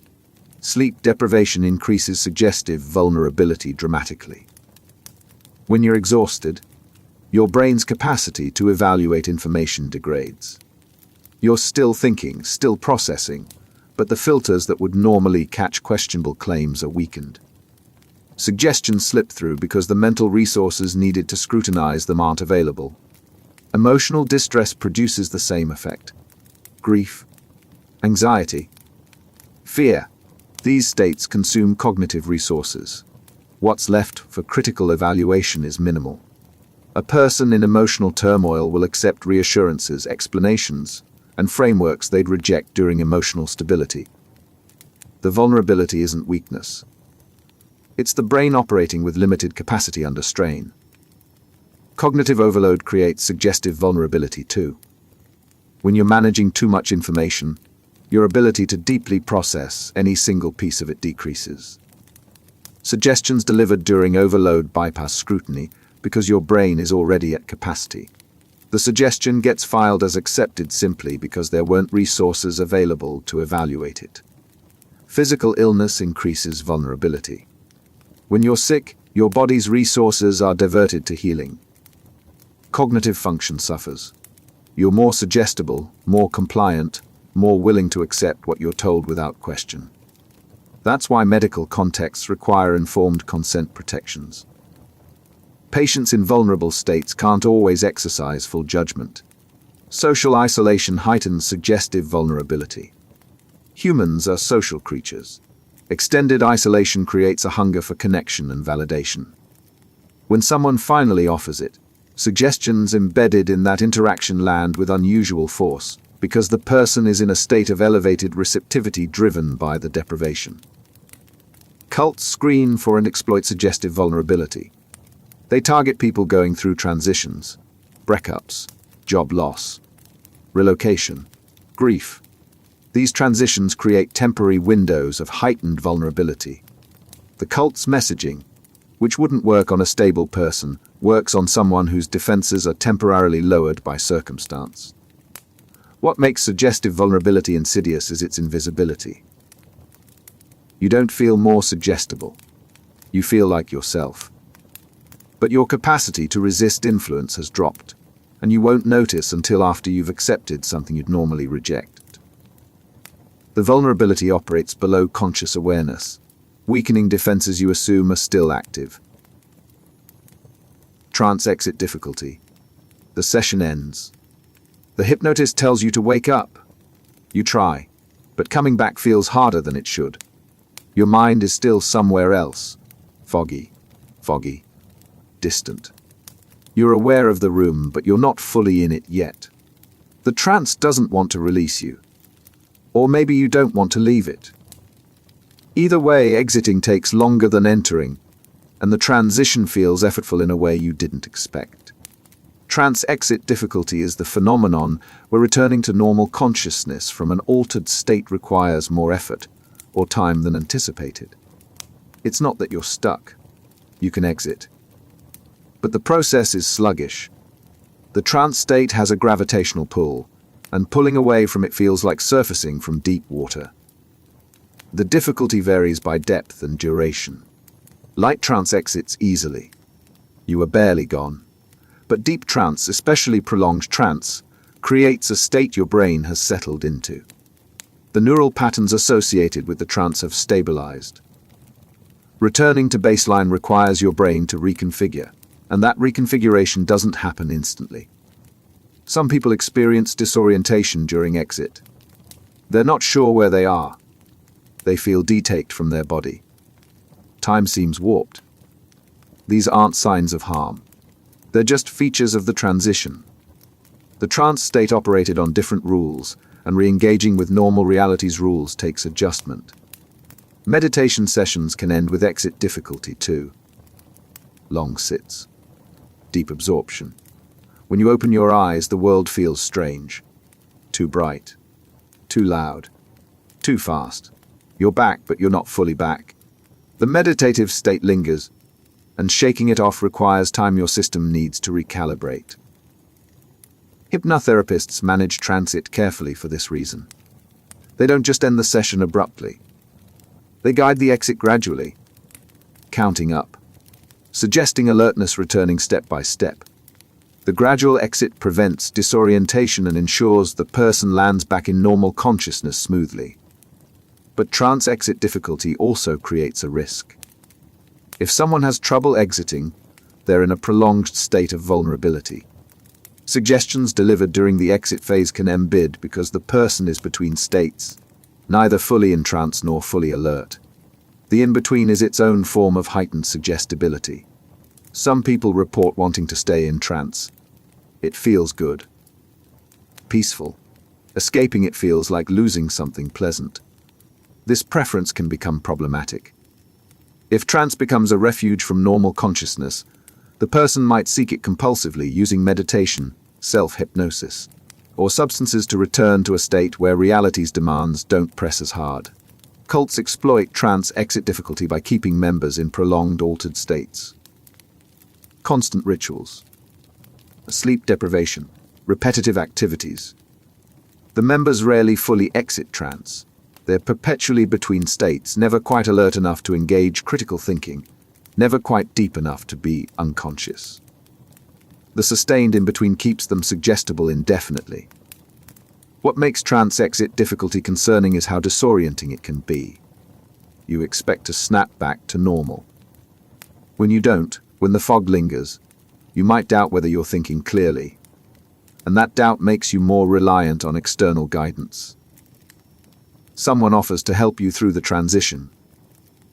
You accept, and while you're accepting their help, you're accepting their influence, because you're still in a state where resistance is harder than it should be.